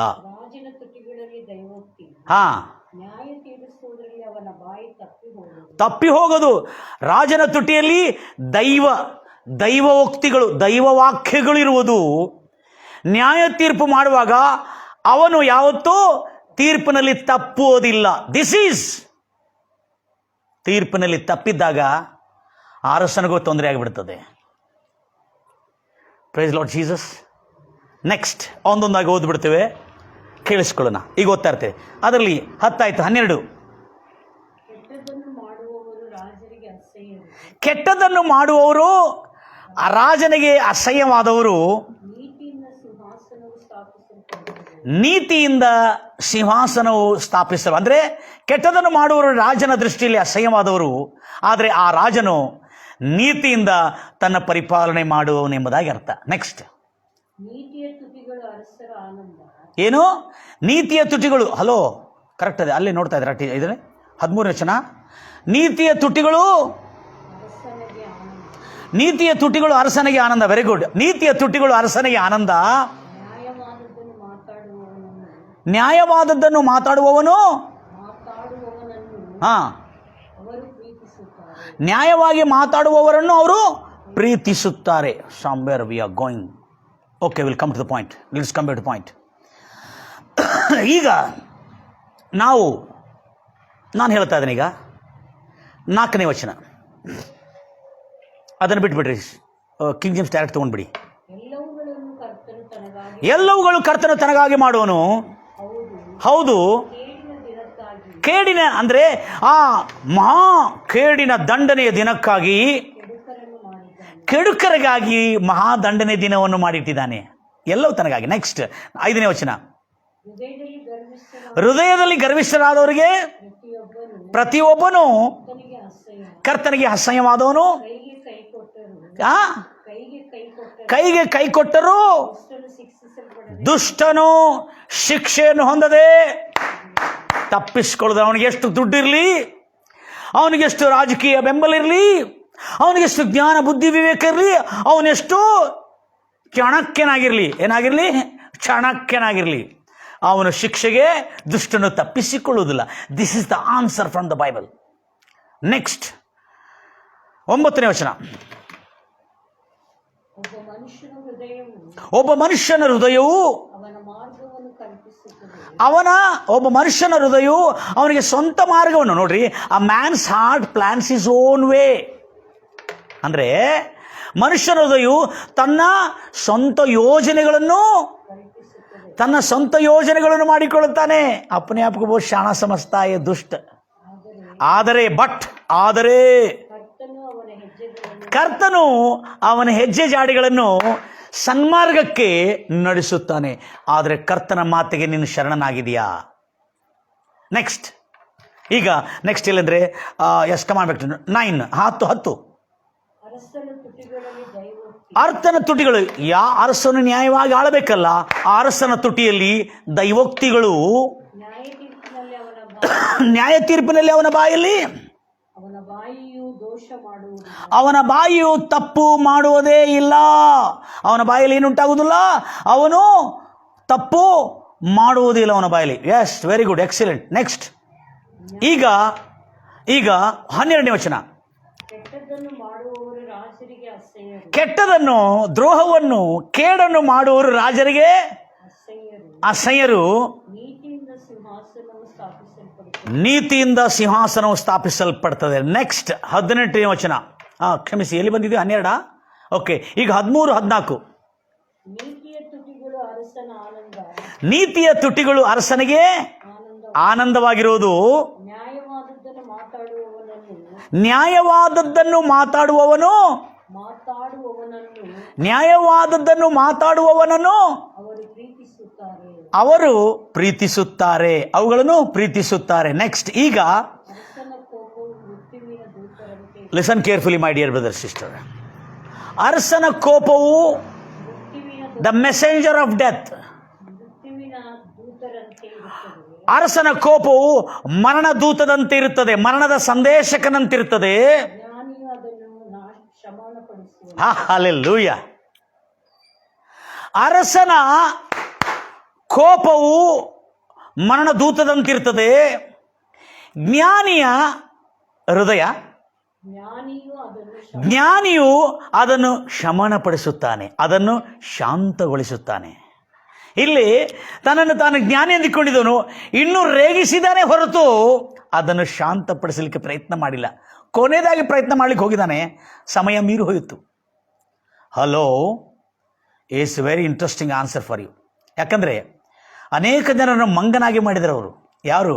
ಈ ಪಬ್ಲಿಸಿಟಿ ಮಾಡುವವರು ಮತ್ತು ಆ ಪಬ್ಲಿಸಿಟಿ ಮಾಡೋರಲ್ಲಿ ಆಯಿತು, ಈ ದುಷ್ಟರಾಯಿತು.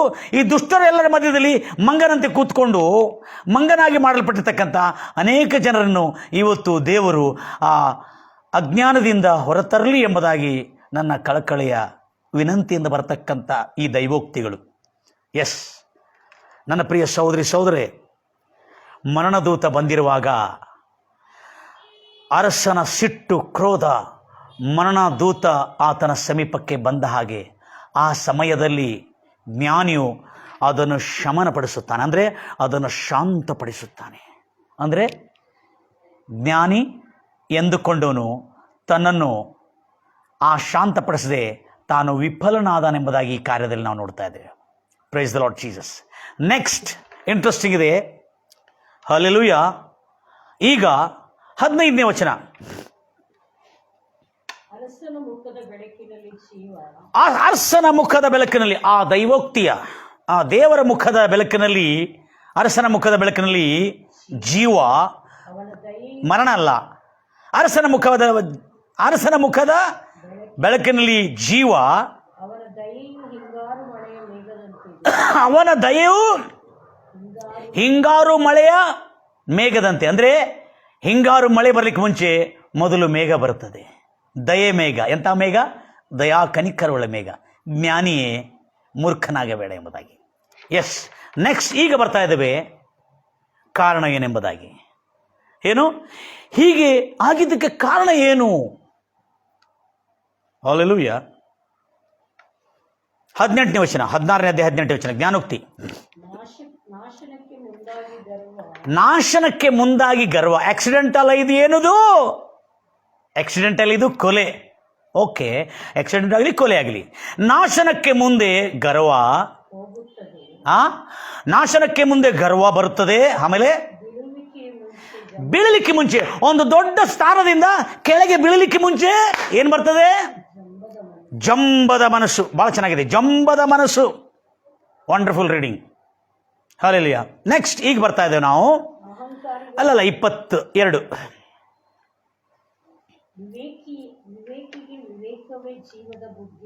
ವಿವೇಕಿಗೆ, ಜ್ಞಾನಿಗೆ ವಿವೇಕಿಯೇ ಜೀವದ ಬುಗ್ಗೆ. ಜ್ಞಾನಿಗೆ ಏನು?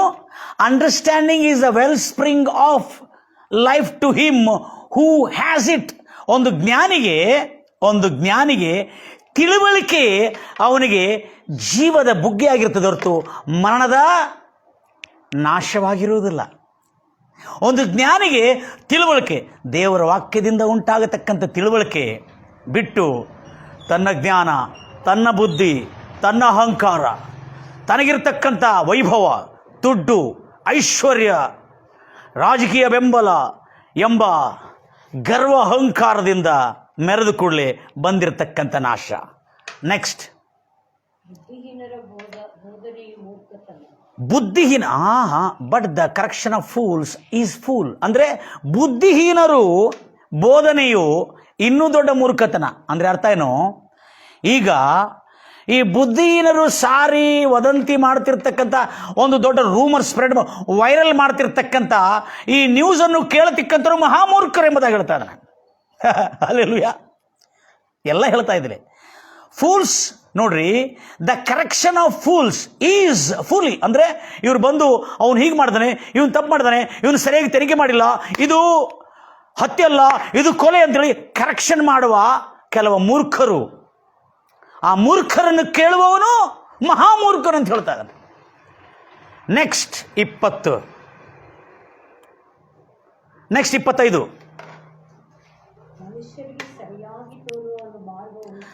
ಆ ಮನುಷ್ಯನಿಗೆ, ಅವನಿಗೆ, ನನಗೆ ಇದು ಕರೆಕ್ಟ್ ಐತೆ ನೋಡಪ್ಪ ನನ್ನ ಮಾರ್ಗ ಅಂದರೆ ಮನುಷ್ಯನಿಗೆ ಸರಿಯಾಗಿ ತೋರುವ, ಮನುಷ್ಯನಿಗೆ ತನಗೆ ಸರಿಯಾಗಿ ತೋರುವ ಒಂದು ಮಾರ್ಗ ಉಂಟು. ಅದರ ಅಂತ್ಯವು, this is the answer for your question my dear brother. ಅವನಿಗೆ ಹೀಗೆ ಆಗಲು ಕಾರಣ ಏನು? ಮನುಷ್ಯನಿಗೆ ಅವನಿಗೆ ಸ್ವಂತ ಒಂದು ಮಾರ್ಗ ಉಂಟು, ಅವನ ಇಷ್ಟ ಪ್ರಕಾರವಾಗಿ ನಡೆಯುವ ಒಂದು ಮಾರ್ಗ ಉಂಟು. ಆ ಮಾರ್ಗ ಅವನಿಗೆ ಎಲ್ಲಿಗೆ ನಡೆಸ್ತದೆ? ಮರಣಕ್ಕೆ ನಡೆಸ್ತದೆ. ಆಕ್ಸಿಡೆಂಟ್ ಅಲ್ಲ, ಇದು ಕೊಲೆ. ಅಬ್ಬಾ, ಏನು ದೊಡ್ಡ ವದಂತಿ, ಏನು ದೊಡ್ಡ ಸಾಧನೆ, ಏನು ದೊಡ್ಡ ಕಂಡು ಹಿಡ್ಕೊಂಡಿದ್ದೆ ನಾವು. Hello, listen to the God's word. Change ಆಗೋಣ ನಾವು ಇವತ್ತು. ನೆಕ್ಸ್ಟ್, ತದನಂತರ ಈಗ 26, ದುಡಿಯುವವನು ತನಗಾಗಿಯೇ ದುಡಿಯುತ್ತಾನೆ, ದುಡಿಯೋನು ಖಂಡಿತವಾಗಿ ತನಗಾಗಿ ದುಡಿಯುತ್ತಾನೆ, ಅವನ ಬಾಯಿಯು ಅದಕ್ಕಾಗಿ ಹಂಬಲಿಸುತ್ತದೆ. ಅವನ ಬಾಯು ದುಡಿಯೋನು ತನಗಾಗಿ ದುಡಿಯುತ್ತಾನೆ, ಅವನ ಬಾಯು ಅದಕ್ಕಾಗಿ ಹಂಬಲಿಸುತ್ತದೆ. ಅದು ಹಂಬಲಿಸಲಿ, ಓಕೆ, ಸಂತೋಷ, ಭಾಳ ಸಂತೋಷ, ಹಂಬಲಿಸ್ರಿ, ಬೇಡ ಅಂತ ಹೇಳಿದ್ರು. ನಾನು ಗಂಭೀರವಾಗಿ ಹೇಳ್ತಿರಲ್ವಯ್ಯ, ಮನಪೂರ್ವಕದಿಂದ ಹೇಳ್ತಿರಲ್ವಯ್ಯ. ನೆಕ್ಸ್ಟ್, ಈಗ ಬರ್ತಾ ಇದ್ದೇವೆ ನೆಕ್ಸ್ಟ್ ವಚನ.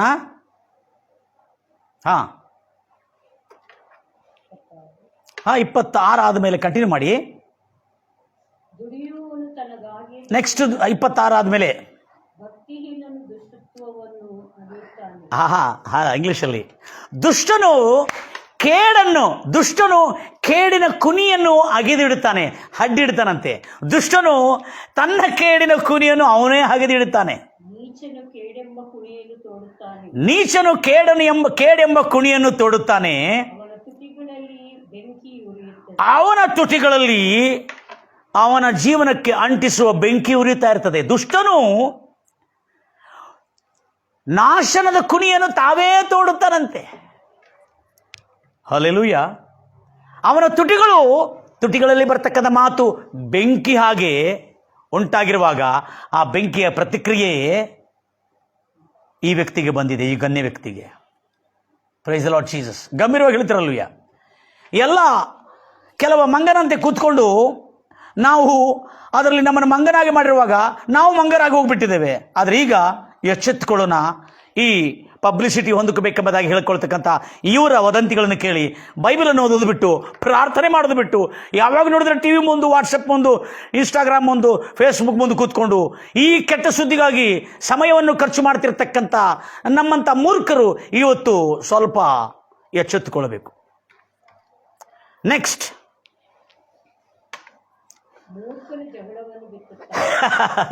ಮೂರ್ಖನು ಜಗಳವನ್ನು ಕೆರಳಿಸುತ್ತಾನೆ. ಹಲೋ, ನಿನ್ನ ಬೋಧನೆ, ನಿನ್ನ ಮಾತುಗಳು ಜಗಳವನ್ನು ಹುಟ್ಟಿಸಬಾರದು. ಹಲ್ಲೆಲೂಯ. ಯಾವಾಗ ನೋಡ್ರಿ, ಕೆಲವರು ಇರ್ತಾರೆ ಮಾತಾಡಿದ್ರೆ, ಪಾಪ ಕೆಲವು ಸ್ತ್ರೀಯರು ಇರ್ತಾರೆ, ಗಂಡಂದರು ಒಳ್ಳೆಯವರು ಇರ್ತಾರೆ. ಅವರು ಮಾತಾಡಿದ್ರೆ ಆ ಚಲೋ ಇದ್ದ ಗಂಡನು ಅಲ್ಲಿ ಕೈಯಲ್ಲಿ ಏನು ಸಿಗ್ತದೆ ತೊಗೊಂಡು ಹೊಡಬೇಕು. ಅಂಥ ಜಗಳವನ್ನು ಕೆರಳಿಸ್ತಕ್ಕಂಥ ಮೂರ್ಖರಿದ್ದಾರೆ ಈ ಲೋಕದಲ್ಲಿ. ಈಗಲಾದರೂ ಎಚ್ಚೆತ್ತುಕೊಳ್ಬೇಕು. ಅಂದರೆ ಜ್ಞಾನಿಗಳು ಜಗಳವನ್ನು ಏರಿಸುವುದಿಲ್ಲ, ಕ್ಷಮಣಪಡಿಸ್ತಾರೆ. ಮೂರ್ಖರು ಜಗಳವನ್ನು ಕೆರಳಿಸಿ ತಮ್ಮ ಮೇಲೆ ಅದನ್ನು ತಂದುಕೊಳ್ತಾರೆ. This is the answer for your question, my wisdom guy. ನನ್ನ ಜ್ಞಾನಿಯ ಸಹೋದರನೇ, ನೀನು ಕೇಳಿರ್ತಕ್ಕಂಥ ಜ್ಞಾನವಾದಂಥ ಪ್ರಶ್ನೆಗೆ ಜ್ಞಾನೋಕ್ತಿಗಳಲ್ಲಿ ಉತ್ತರವು ದೇವರು ಕೊಡ್ತಾ ಇದ್ದಾನೆ. ನೆಕ್ಸ್ಟ್,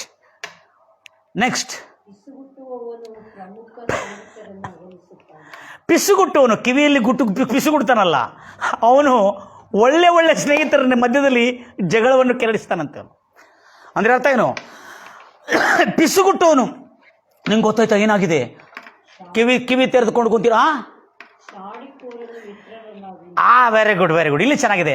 ಚಾಡಿಕೋರನು ಮಿತ್ರರನ್ನು ಅಗಲಿಸುತ್ತಾನೆ. ಒಂದು ಮಿತ್ರ ಇದ್ದಾನೆ, ಒಳ್ಳೆ ಮಿತ್ರರನ್ನು ಕಳ್ಕೊಂಡಿದ್ದಾನೆ. ಒಂದು ಚಾಡಿಯನ್ನು ಕೇಳಿರ್ತಕ್ಕಂಥ ಒಂದು ಮೂರ್ಖ ಮಿತ್ರನು. ಅದಕ್ಕಾಗಿ ಚಾಡಿಕೋರನು ಮಿತ್ರರನ್ನು ಅಗಲಿಸುತ್ತಾನೆ. ಇಂಥವ್ರ ಮಾತು ಕೇಳೋದಕ್ಕಾಗಿ ಕಿವಿ ತೆರೆದಿಡ್ತಾರೆ.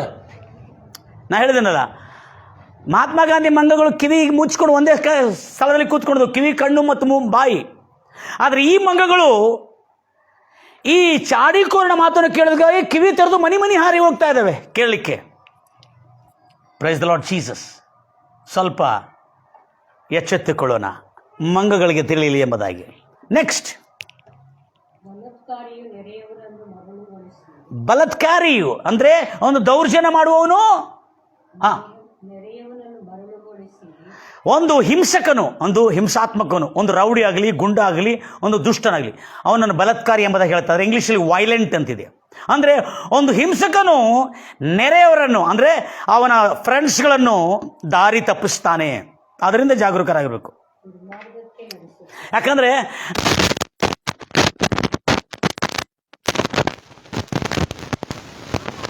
ಮಾತು ಕೇಳಿ ಆ ಸಮಯದಲ್ಲಿ ಮಹಾಮೂರ್ಖನಾಗಿದೆ. ಏನು ತಿಳಿ? ಮಾತು ಕೇಳ್ತೀವಿ. ಮತ್ತು ಸರ್ವತ್ರ ಮಾತು, ಒಂದು ಹಿಂಸಕನು, ಅವನ ಹೃದಯ ಒಳಗೆ ಹಿಂಸೆ ಇದೆ. ಹಿಂಸೆ ಅಂದರೆ ಬೇರನ್ನು ಹಿಂಸಿಸಬೇಕೆಂಬುದಾಗಿ. ಅವನು ತನ್ನ ನೆರೆಯವರನ್ನು, ತನ್ನ ಫ್ರೆಂಡ್ಸನ್ನು ದಾರಿ ತಪ್ಪಿಸ್ತಾನೆ. ಅದೆಂಥ ದಾರಿ ಇದೆ ಓದ್ತಿರ ಮಾತನು? ಅವನು ತೋರುವ ದಾರಿ ಸರಿಯಾದದ್ದಲ್ಲ.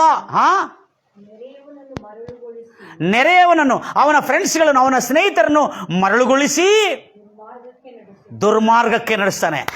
ಇಂಥ ಮಾರ್ಗದಲ್ಲಿ ನಡೆದವನಿಗೆ ಕೇಡು ಬರ್ತದೆ. ನನಗೂ ಒಬ್ಬ ದುಷ್ಟ ಈ ಒಂದು ಹಿಂಸಕನು ಒಂದು ಮಾರ್ಗವನ್ನು ತೋರಿಸಿದ. ಆವಾಗ ನಾನೇನು ತಿಳ್ಕೊಂಡಿದ್ದೆ, ಅಬ್ಬಾ ಎಂಥ ಒಳ್ಳೆ ಮಾರ್ಗ ತೋರಿಸಿದನಾಯ್ತನು. ಅದು ದೇವರ ಬೈಬಲ್ನಲ್ಲಿರ್ತಕ್ಕಂಥ ವಾಕ್ಯವನ್ನು ಹೇಳಿ ನನ್ನನ್ನು ದಾರಿ ತಪ್ಪಿಸಿದಂದರೆ ಅವನು ಎಂಥ ಹಿಂಸಕನಾಗಿರ್ಬೋದು. ದಾರಿ ತಪ್ಪಿಸಿ ನನ್ನನ್ನು ಕೂಡ ಒಂದು ದೊಡ್ಡ ಹೀರೋ ಆಗಿ ಮಾಡೋದಕ್ಕಾಗಿ, ನೀನು ದೊಡ್ಡ ಹೀರೋ ಆಗಿಬಿಡ್ತಿ, ಒಂದು ಅನ್ಯಾಯಕ್ಕೆ ವಿರೋಧವಾಗಿ ಹೋರಾಡ್ತಕ್ಕಂಥ ಒಂದು ದೊಡ್ಡ ಹೋರಾಟಗಾರನಾಗ್ತಿ ಎಂಬುದಾಗಿ ಒಂದು ಹಿಂಸಕನು ದಾರಿ ತಪ್ಪಿಸಿದ. ಹಲ್ಲೆಲೂಯಾ. ಭಾಳ ಜಾಗರೂಕರಾಗ್ತೀರಿ. ಅವರು ತಮ್ಮೊಳಗಿರ್ತಕ್ಕಂಥ ದೇಶವನ್ನು ತೀರಿಸ್ಕೊಳ್ಳೋದಕ್ಕಾಗಿ, ತಮ್ಮೊಳಗಿರ್ತಕ್ಕಂಥ ದ್ವೇಷವನ್ನು ತೀರಿಸ್ಕೊಳ್ಳೋದಕ್ಕಾಗಿ ನಿಮ್ಮನ್ನು ಉಪಯೋಗ ಮಾಡಿ ನಿಮ್ಮನ್ನು ಬಲಿಪಶುವಾಗಿ ಮಾಡ್ತಾರೆ. ಹಾಗೆ ಒಂದಾನೊಂದು ಕಾಲ, ಸುಮಾರು ಒಂದು 30 ವರ್ಷದಿಂದ ನಾನು ಹಾಗೆ ಆಗಿದ್ದೆ. ಈಗ ಸುಮಾರು 10 ವರ್ಷ ಆಯಿತು ಎಚ್ಚೆತ್ತುಕೊಂಡೆ, ಅಮ್ಮ ದೇವ, ಅಂಥ ಒಂದು ಹಿಂಸಕರು ಇದ್ದಾರೆ, ದುಷ್ಟರು. ಅವನಿಗೆ ಸರಿಯಾದ ಮಾರ್ಗವನ್ನು ತೋರಿಸೋದಿಲ್ಲ, ಅವನಿಗೆ ದುಷ್ಟ ಮಾರ್ಗವನ್ನು ತೋರಿಸಿ ಅವನ ಜೀವನವನ್ನು ಕೂಡ ಪತನ ಮಾಡ್ತಾರೆ. ಆ ದುಷ್ಟರಿಂದ ಜಾಗರೂಕರಾಗಿ, ದುಷ್ಟರ ಆಲೋಚನೆ ನಡೆದೇ, ಪಾಪತ್ವರ ಮಾರ್ಗದಲ್ಲಿ ನಿಂತುಕೊಳ್ಳದೆ, ಧರ್ಮನಿಂದಕರೊಡನೆ ಕೂತುಕೊಳ್ಳದೆ, ಅರ್ಥ ಆಯ್ತಾ? ಯಾವಾಗಲೂ ಧರ್ಮಶಾಸ್ತ್ರದಲ್ಲಿ ಆನಂದಿಸುವವನು, ಅದನ್ನೇ ಹಗಲಿರುಳು ಧ್ಯಾನಿಸುವವನು ಎಷ್ಟೋ ಧನನೇ. ಈಗ ಯಾವಾಗಲೂ ಏನು ಮಾಡ್ತಾ ಇದ್ದಾನೆ? ಮಂಗಗಳು, 3 ಮಂಗಗಳು ಕೆಟ್ಟದನ್ನು ನೋಡ್ತಾ ಇದೆ. ಈ 3 ಮಂಗಗಳು ಮನೆ ಮನೆ ಹಾರಿ ಚಾನಲ್ಗಳನ್ನು ಚೇಂಜ್ ಮಾಡಿ ಕೆಟ್ಟದನ್ನು ಕೇಳ್ತಾ ಇದೆ. ಈ 3 ಮಂಗಗಳು ಚಾನಲ್ಗಳು ಚೇಂಜ್ ಮಾಡಿ, ಮನೆ ಚೇಂಜ್ ಮಾಡಿ, ಎಲ್ಲರಿಗೆ ನಂಬರ್ ಚೇಂಜ್ ಮಾಡಿ ಎಲ್ಲರಿಗೆ ಕೆಟ್ಟದನ್ನು ಹಂಚುತ್ತಾ ಇದೆ. ಈ 3 ಮಂಗಗಳಿಂದ ಜಾಗರೂಕರಾಗಿರೋಣ. Praise Lord Jesus. ನೆಕ್ಸ್ಟ್, ವಕ್ರ ಮಾತು ಮಾತಾಡುವವರು, ಅಂದರೆ ಮೋಸದ ಮಾತು, ವಂಚನೆ ಮಾತು ಮಾತಾಡುವವರು, ವಕ್ರ ಮಾತು ಮಾತಾಡುವವರು, ವಕ್ರ ಬುದ್ಧಿ ಉಳ್ಳವರು.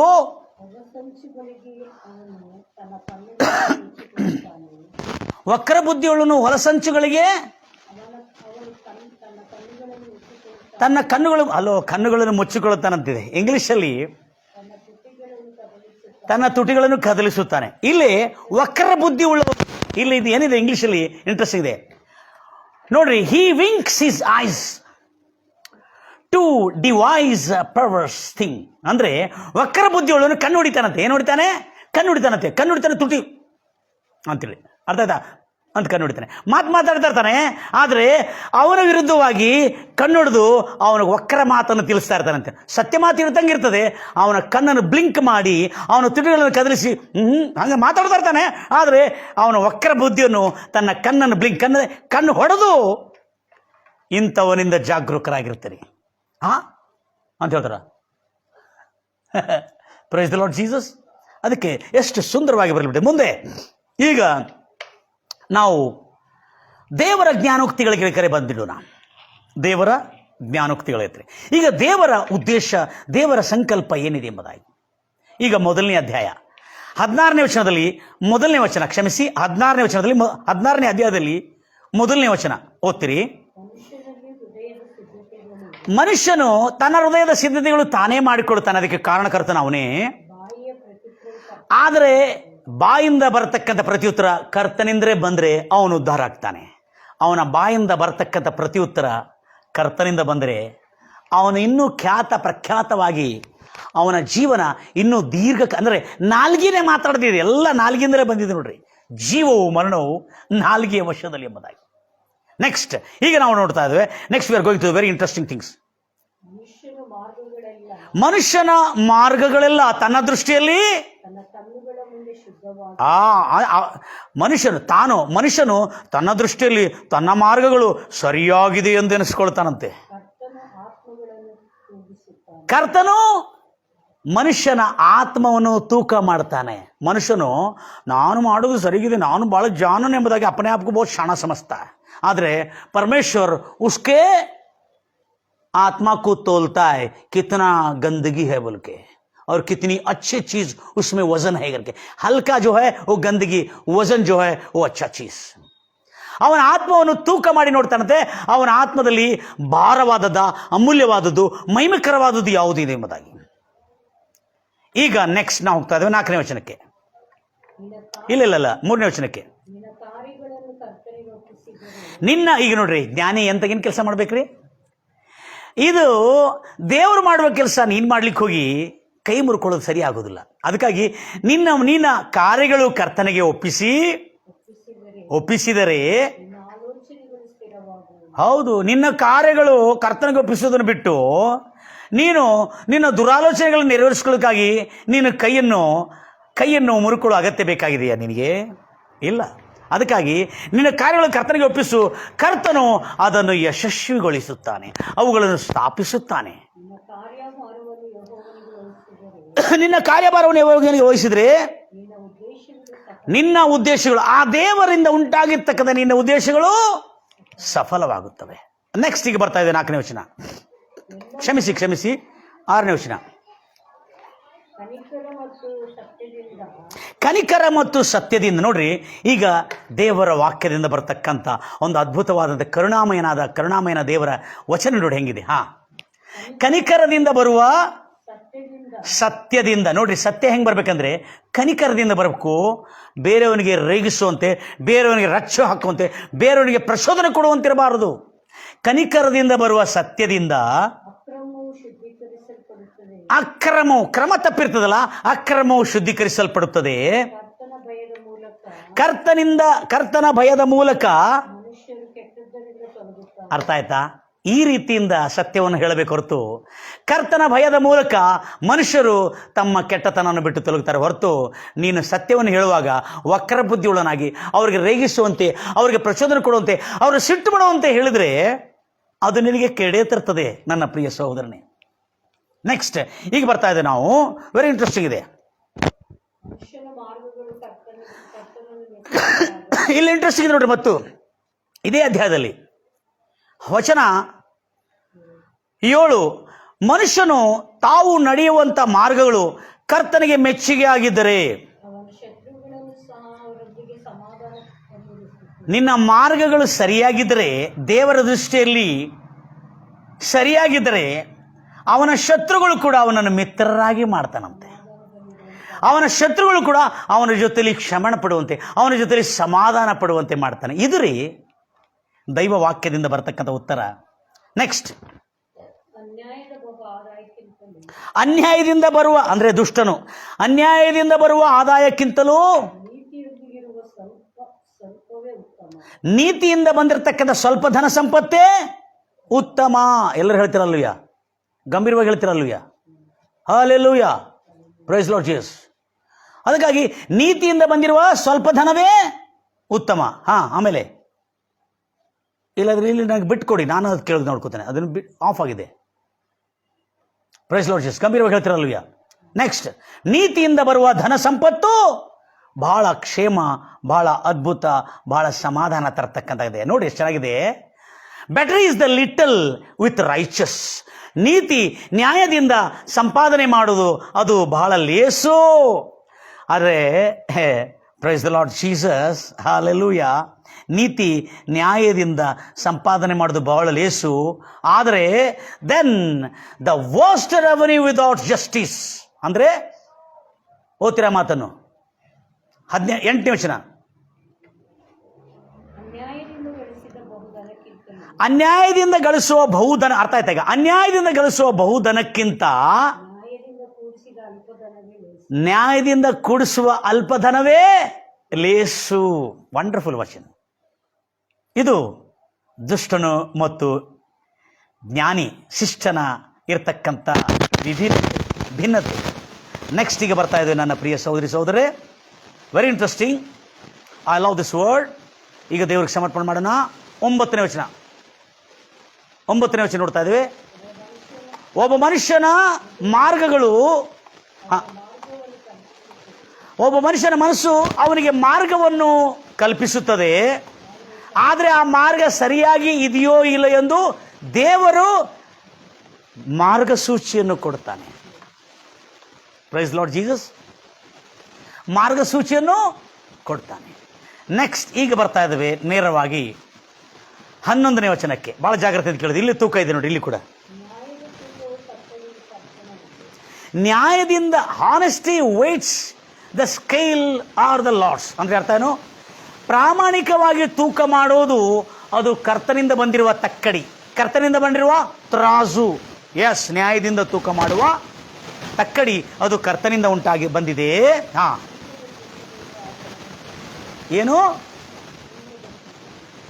ಚೀಲದ ತೂಕಗಳು ಆತನ ಕೈ ಕೆಲಸಗಳು. ಈಗ ನೇರವಾಗಿ 14ಗೆ ಬರೋಣ.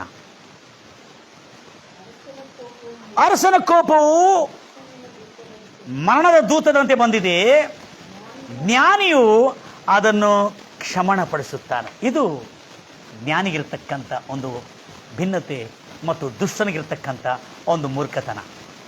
ನೆಕ್ಸ್ಟ್ ಬರ್ತಾ ಇದೆ ನಾವು. ಭಾಳ ಇಂಟ್ರೆಸ್ಟಿಂಗ್ ಇದೆ. ದೇವರ ನಾಮಕ್ಕೆ ಮಹಿಮೆ ಉಂಟಾಗಲಿ. 16ನೇ ವಚನ. ಹಲ್ಲೆಲೂಯ. ಬಂಗಾರಕ್ಕಿಂತ ನನ್ನ ಮನೆಯಲ್ಲಿ ಬಂಗಾರ ಬೆಳ್ಳಿ ಎಷ್ಟು ತಂದಿಟ್ಕೊಂಡು ಗೊತ್ತಿದೆ. Okay, very good. ಓ, ನನ್ನ ಮನೆ ಯಜಮಾನರು ಇಷ್ಟು ಬಂಗಾರ ತಂದಿದ್ದಾರೆ, ಆದರೆ ಜ್ಞಾನ ಕೊಟ್ಟಿದ್ದಾರೆ. ನಿನಗೆ ಜ್ಞಾನ ಕೊಡಲಿಲ್ಲ. Price Lord Jesus. ಕೊರೋನಾ ತಂದು ಕೊಟ್ಟ. ಹಲ್ಲೆಲೂಯ. ಜ್ಞಾನ ಕೊಡಲಿಲ್ಲ. ಬಂಗಾರು ಬೆಳ್ಳಿ ನಾನು ಇದೆಲ್ಲ ಕೊಟ್ಟಿಲ್ಲ. ತಾನೂ ಕೊರೋನಾ ಪಡ್ಕ, ನಿನಗೂ ಕೊರೋನಾ ತಂದು ಕೊಟ್ಟ. ಅದ ಜ್ಞಾನ. ಬಂಗಾರು ಬೆಳ್ಳಿಕ್ಕಿಂತಲೂ ಜ್ಞಾನವೂ ಆರ್ಜಿಸೋದು ಎಷ್ಟೋ ಮೇಲಂದ್ರೆ ನಿನಗೆ ಸುಖ ಕೊಡ್ತದೆ. ಒಂದು ಮನುಷ್ಯ ಅದನ್ನೇ ಭಾಳ ಪುಸ್ತಕಗಳನ್ನು ತಂದು ಮನೆಯಲ್ಲಿ ಇಟ್ಕೊಂಡಿದ್ದಾನೆ. ಮನೆಯೆಲ್ಲ ಪುಸ್ತಕ ನೋಡಿದ್ರೆ ಜ್ಞಾನದ ಪುಸ್ತಕ, ನಡತೆ ನೋಡಿದ್ರೆ ಮೂರ್ಖನ ನಡತನೆ.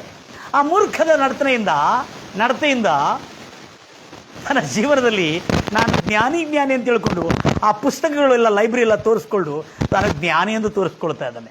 Price the Lord Jesus. ಅಲ್ಲ, ಅದರೊಳಗಿರತಕ್ಕಂಥದ್ದು ಓದಿ ತಿಳಿದುಕೊಂಡು ಅದರ ಪ್ರಕಾರವಾಗಿ ನಡೆದವನೇ ಜ್ಞಾನಿ. ಪುಸ್ತಕಗಳನ್ನು ಇಟ್ಟುಕೊಂಡವನಲ್ಲ ಜ್ಞಾನಿ. Praise Lord Jesus. ಗಂಭೀರವಾಗಿ ಹೇಳ್ತಿರಲ್ವಿಯ. Next we are coming to the very important move. ಬೆಳ್ಳಿಕ್ಕಿಂತ ತಿಳುವಳಿಕೆಯನ್ನೇ ಆರಿಸಿಕೊಳ್ಳುವುದು ಶ್ರೇಷ್ಠ, ಎಷ್ಟೋ ಉತ್ತಮ. It's good thing. Next we come back to the 17. ಯಥಾರ್ಥವಂತರ highway, the highway of the uprights departs from the evil way. ಅಂದರೆ ಯಥಾರ್ಥವಂತರ ಹೆದ್ದಾರಿ ಕಿಡುಕನ ಮಾರ್ಗದಿಂದ, ಕೇಡು ಮಾರ್ಗದಿಂದ ದೂರವಾಗಿರುತ್ತದೆ. ಯಾರು listen carefully, he who preserves his way, he saves his life. Why he lost his life, my dear brother? ಅವನು ಯಾಕೆ ತನ್ನ ಪ್ರಾಣವನ್ನು ಕಳ್ಕೊಂಡಿದ್ದಾನೆ? ತನ್ನ ಮಾರ್ಗಗಳನ್ನು, ತನ್ನ ನಡತೆಯನ್ನು, ತನ್ನ ನುಡಿಗಳನ್ನು ಕಾಪಾಡಿಕೊಳ್ಳೋನು ತನ್ನ ಪ್ರಾಣವನ್ನು ಕಾಪಾಡಿಕೊಳ್ಳುತ್ತಾನಂತೆ. ಈ ಹಳೆ ಭಾಷೆ ಇದು. ತನ್ನ ಮಾರ್ಗಗಳನ್ನು ಕಾಪಾಡಿಕೊಳ್ಳಂದ್ರೆ ತನ್ನ ನುಡಿಗಳನ್ನು, ತನ್ನ ನಡತೆಯನ್ನು ಕಾಪಾಡಿಕೊಳ್ಳೋನು ತನ್ನ ಪ್ರಾಣವನ್ನು ಕಾಪಾಡಿಕೊಳ್ತಾನೆ. ಅಂದರೆ ಅರ್ಥ ಏನು? ಯಾಕೆ ಹೀಗೆ ಆಯಿತು ಅಂದರೆ ಇದಕ್ಕೆ ಇದು ಹೀಗೆ ಆಯಿತು. ಎಸ್. ನೆಕ್ಸ್ಟ್ ಈಗ ನಾವು ಬರ್ತಾ ಇದ್ದೀವಿ. ಎಲ್ಲಿಗೆ ಬರ್ತಾ ಇದ್ದೀವಿ? ಹಾಂ, ಈಗ ನಾವು ನೇರವಾಗಿ ಬರ್ತಾ ಇದ್ದೀವಿ. 19 ಬನ್ನಿ. ಅಹಂಕಾರಿಗಳೊಂದಿಗೆ ಕೊಳ್ಳೆಯನ್ನು ಅಂದರೆ ಅಹಂಕಾರಿಗಳಿಗೆ ನಿಮ್ಮ ಸಮೃದ್ಧಿಯನ್ನು ಹಂಚಿಕೊಳ್ಳೋದಕ್ಕಿಂತ ದೀನರೊಂದಿಗೆ, ಅಂದರೆ ವಿನಯ ವಿನಮ್ರತೆ ಉಳ್ಳವರೊಂದಿಗೆ ಏನಾಗಿರಿ?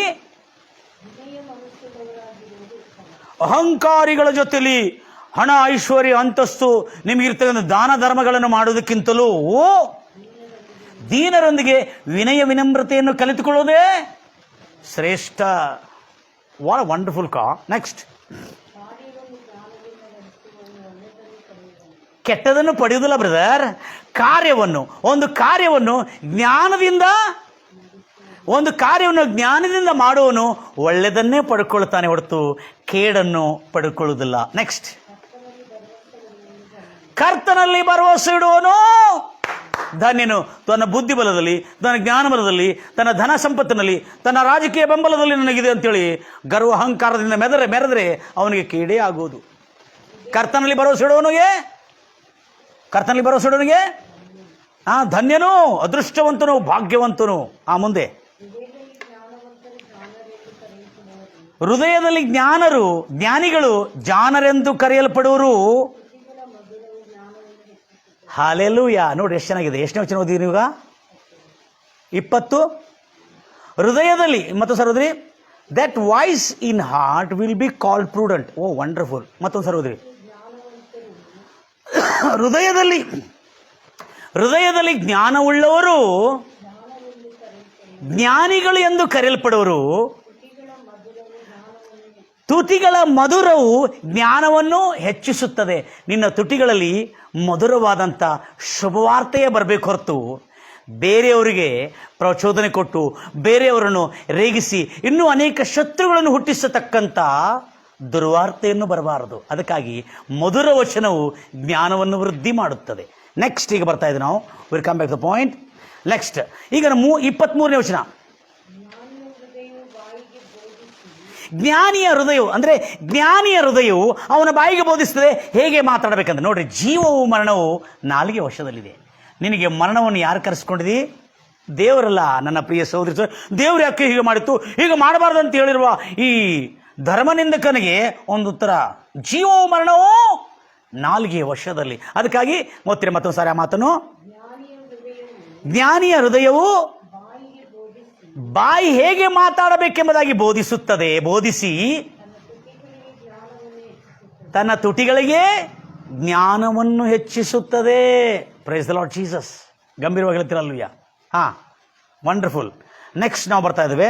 ನೆಕ್ಸ್ಟ್ ವಚನಗಳು ಹೇಳ್ತಾ ಇದ್ದೇನೆ ಈಗ. ನೆಕ್ಸ್ಟ್ ವೆರಿ ಇಂಪಾರ್ಟೆಂಟ್ ಇದೆ 24. This is very important. I love this word. ಮನೋಹರವಾದ ಮಾತುಗಳು ದೇವರ ವಾಕ್ಯದ ಜ್ಞಾನದಿಂದ ಉಂಟಾಗಿರುವ ದೈವ ವಾಕ್ಯದಿಂದ ಉಂಟಾಗಿದ್ದ ಮನೋಹರವಾದಂಥ ಮಾತುಗಳು ಅಂದರೆ ಗುಡ್ ನ್ಯೂಸ್. ಜೇನುತುಪ್ಪದಂತೆ ಪ್ರಾಣಕ್ಕೆ ಮಧುರವು, ಜೇನುತುಪ್ಪದಂತೆ ಪ್ರಾಣಕ್ಕೆ ಮಧುರವು, ಎಲುಬುಗಳಿಗೆ ಆರೋಗ್ಯ. This is the health. Good news always creates the health in your body. ಅಗೋ ಇವತ್ತಿ ಈ ಒಳ್ಳೆ ವಾರ್ತೆ ಕೇಳಿ ಆರೋಗ್ಯವಂತಳಾಗು. ಯಾಕೆ ತಾಸುಗಟ್ಟಲೆ ಕೂತ್ಕೊಂಡು ಆ ದುರ್ವಾರ್ತೆಯನ್ನು ಕೇಳಿ ನಿನ್ನನ್ನು ದುರದೃಷ್ಟವಂತಳಾಗಿ ಮಾಡಿಕೊಳ್ತಾ ಇದ್ದೀವಿ. Praise Lord Jesus. ಯಾಕೆ ನನಗೆ ಹಲೋ ಇದು ವಾರ್ತೆ, ಇಂಥ ವಾರ್ತೆ, ಒಳ್ಳೆ ವಾರ್ತೆಯನ್ನು ಕೇಳಬೇಕು. ಅದಕ್ಕೆ ಎಷ್ಟು ಚೆನ್ನಾಗಿದೆ ನೋಡ್ರಿ ಈ ಮಾತು. I love this word. The pleasant words are like a honeycomb and sweetness to the soul and health. Health ಅಂದ್ರೆ ಕ್ಷೇಮ, ಹೆಲ್ತ್ ಟು ದ ಬೋನ್ಸ್. ರೋಗದಿಂದ ಅಲ್ಲಾಡ್ತಾ ಆ ಗಣ್ಯ ವ್ಯಕ್ತಿಯ ಮರಣ ಅಲ್ಲ, ಅದು ಏನು, ಅದು ಒಂದು ಆಕ್ಸಿಡೆಂಟ್ ಅಲ್ಲ, ಅದು ಒಂದು ಕೊಲೆ ಅಂತೇಳಿ ಅದರ ಕುರಿತು ಯಾಕೆ ಧ್ಯಾನ ಮಾಡ್ತೀಯ? ಅದರ ಕುರಿತು ನೋಡಿಕೊಂಡು ನಿನ್ನನ್ನು ನೀನು ಕೊಳಿಸಿಕೊಳ್ತೀ. Price Lord Jesus. ಈಗಲಾದರೂ ಎಚ್ಚೆತ್ತುಕೊಳ್ಳೋಣ. ನೆಕ್ಸ್ಟ್ ಬರ್ತೀರಿ ನಾವು 31.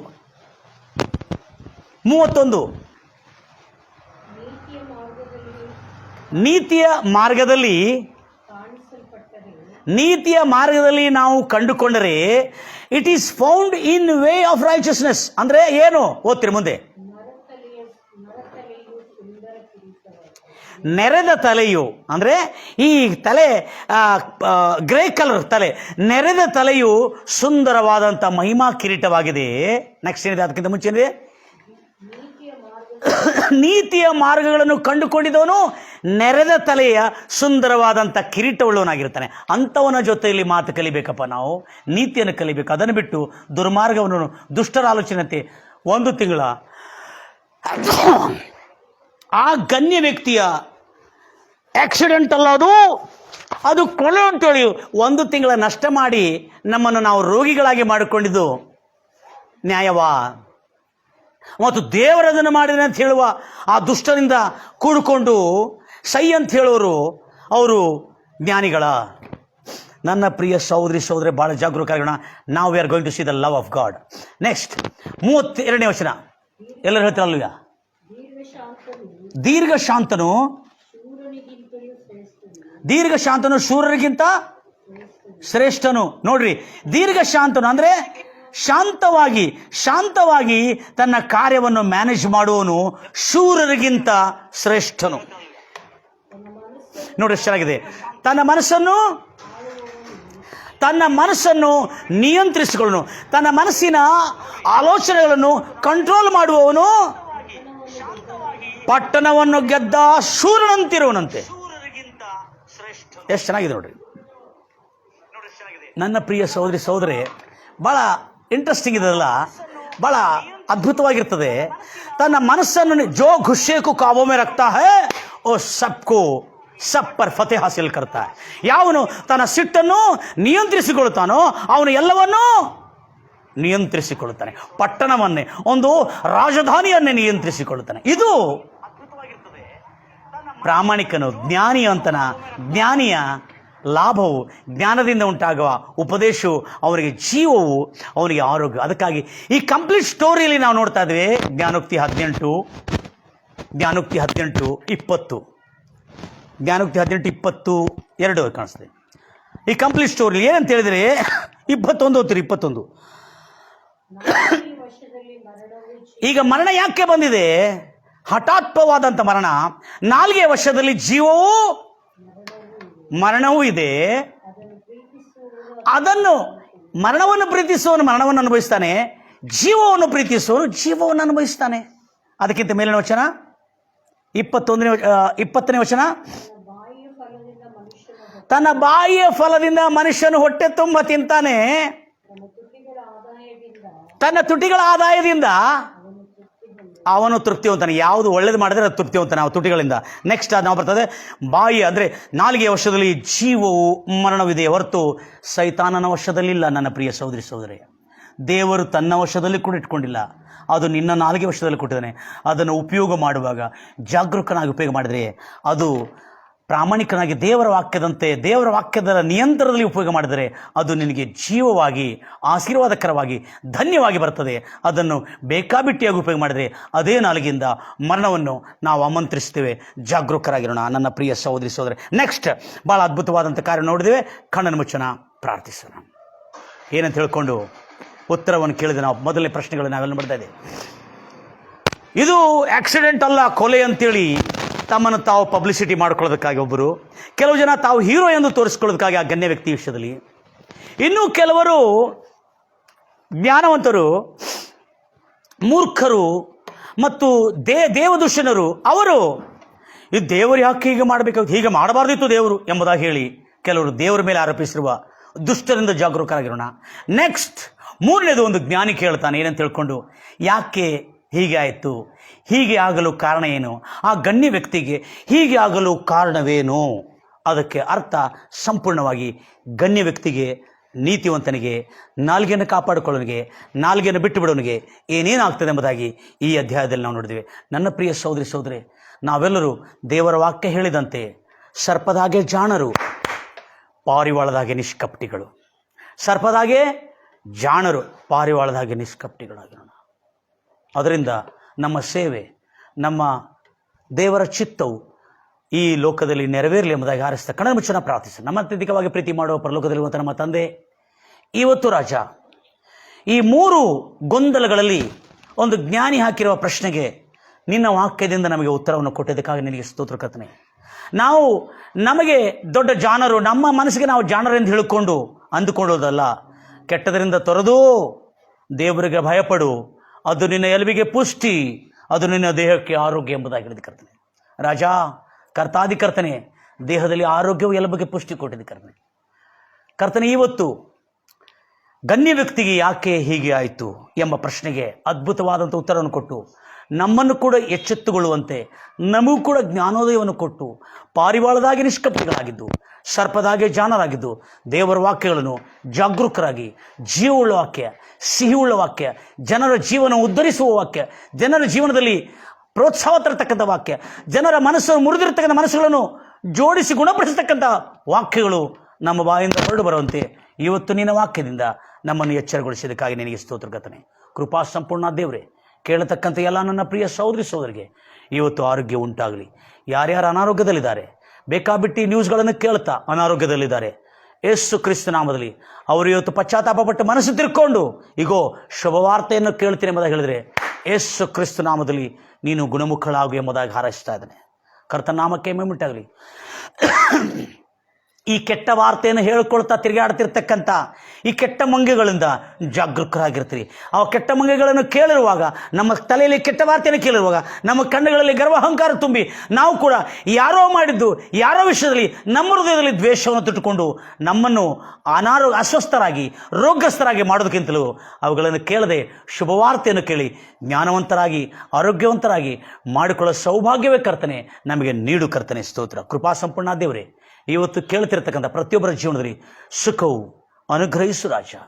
ಆರೋಗ್ಯಕ್ಕಾಗಿ ಎಷ್ಟು ಜನ ಎದುರು ನೋಡ್ತಾ ಇದ್ದಾರೆ, ಈ ವಾಕ್ಯದಲ್ಲಿ ಅವರಿಗೆ ಆರೋಗ್ಯವನ್ನು ಅನುಗ್ರಹಿಸಿಕೊಡೋದಕ್ಕಾಗ್ತದೆ. ಯಾಕಂದರೆ ಸಿಹಿಯಾದ ಮಧುರವಾದಂಥ ಆ ದೈವ ವಾಕ್ಯಗಳು ಎಲುಬಿಗೆ ಪುಷ್ಟಿ, ಪ್ರಾಣಕ್ಕೆ ಆನಂದ, ಹರ್ಷ ಕೊಡ್ತಕ್ಕಂಥಾಗಿದೆ ಎಂಬುದಾಗಿ ಹೇಳಿರುವ ಈ ಮಾತುಗಳು ಅವರ ಜೀವನದಲ್ಲಿ ಸ್ವಸ್ಥತೆಯು, ಆರೋಗ್ಯವು, ಸಮಾಧಾನೆಯು, ನಿತ್ಯಚ್ಛೆಯು, ರಕ್ಷಣೆಯು ಉಂಟಾಗಲಿ ಎಂಬುದಾಗಿ ಹಾರಿಸ್ತಾ ಯೇಸು ನಾಮದಲ್ಲಿ ಪ್ರಾರ್ಥಿಸಿ ಬೇಡಿ ಹೊಂದಿದ್ದೀನಿ ತಂದೆ. ಆಮೇನ್. ಎಲ್ಲ ನನ್ನ ಪ್ರಿಯ ಸಹೋದರಿ ಸಹೋದರೇ, ಅನೇಕ ಜನರಿಗೆ ಶೇರ್ ಮಾಡಿರಿ, ಜಾಗರೂಕರಾಗಿ ಎಚ್ಚೆತ್ತುಕೊಳ್ರಿ. 1 ತಿಂಗಳದಿಂದ ವ್ಯರ್ಥವಾಗಿ ಯಾರೋ ಒಂದು ಗಣ್ಯ ವ್ಯಕ್ತಿ ಆಕ್ಸಿಡೆಂಟ್ ಅಲ್ಲದು, ಅದು ಕೊಲೆ ಅಂತ ಹೇಳಿಕೊಂಡು ಅವ್ರು ಹೇಳಿರುವ ಮೂರ್ಖ ಮಾತುಗಳಿಗೆ ಕೇಳಿಕೊಂಡು ನಾವು ಮಂಗರಾಗುವುದು ನ್ಯಾಯವಾ? God bless you.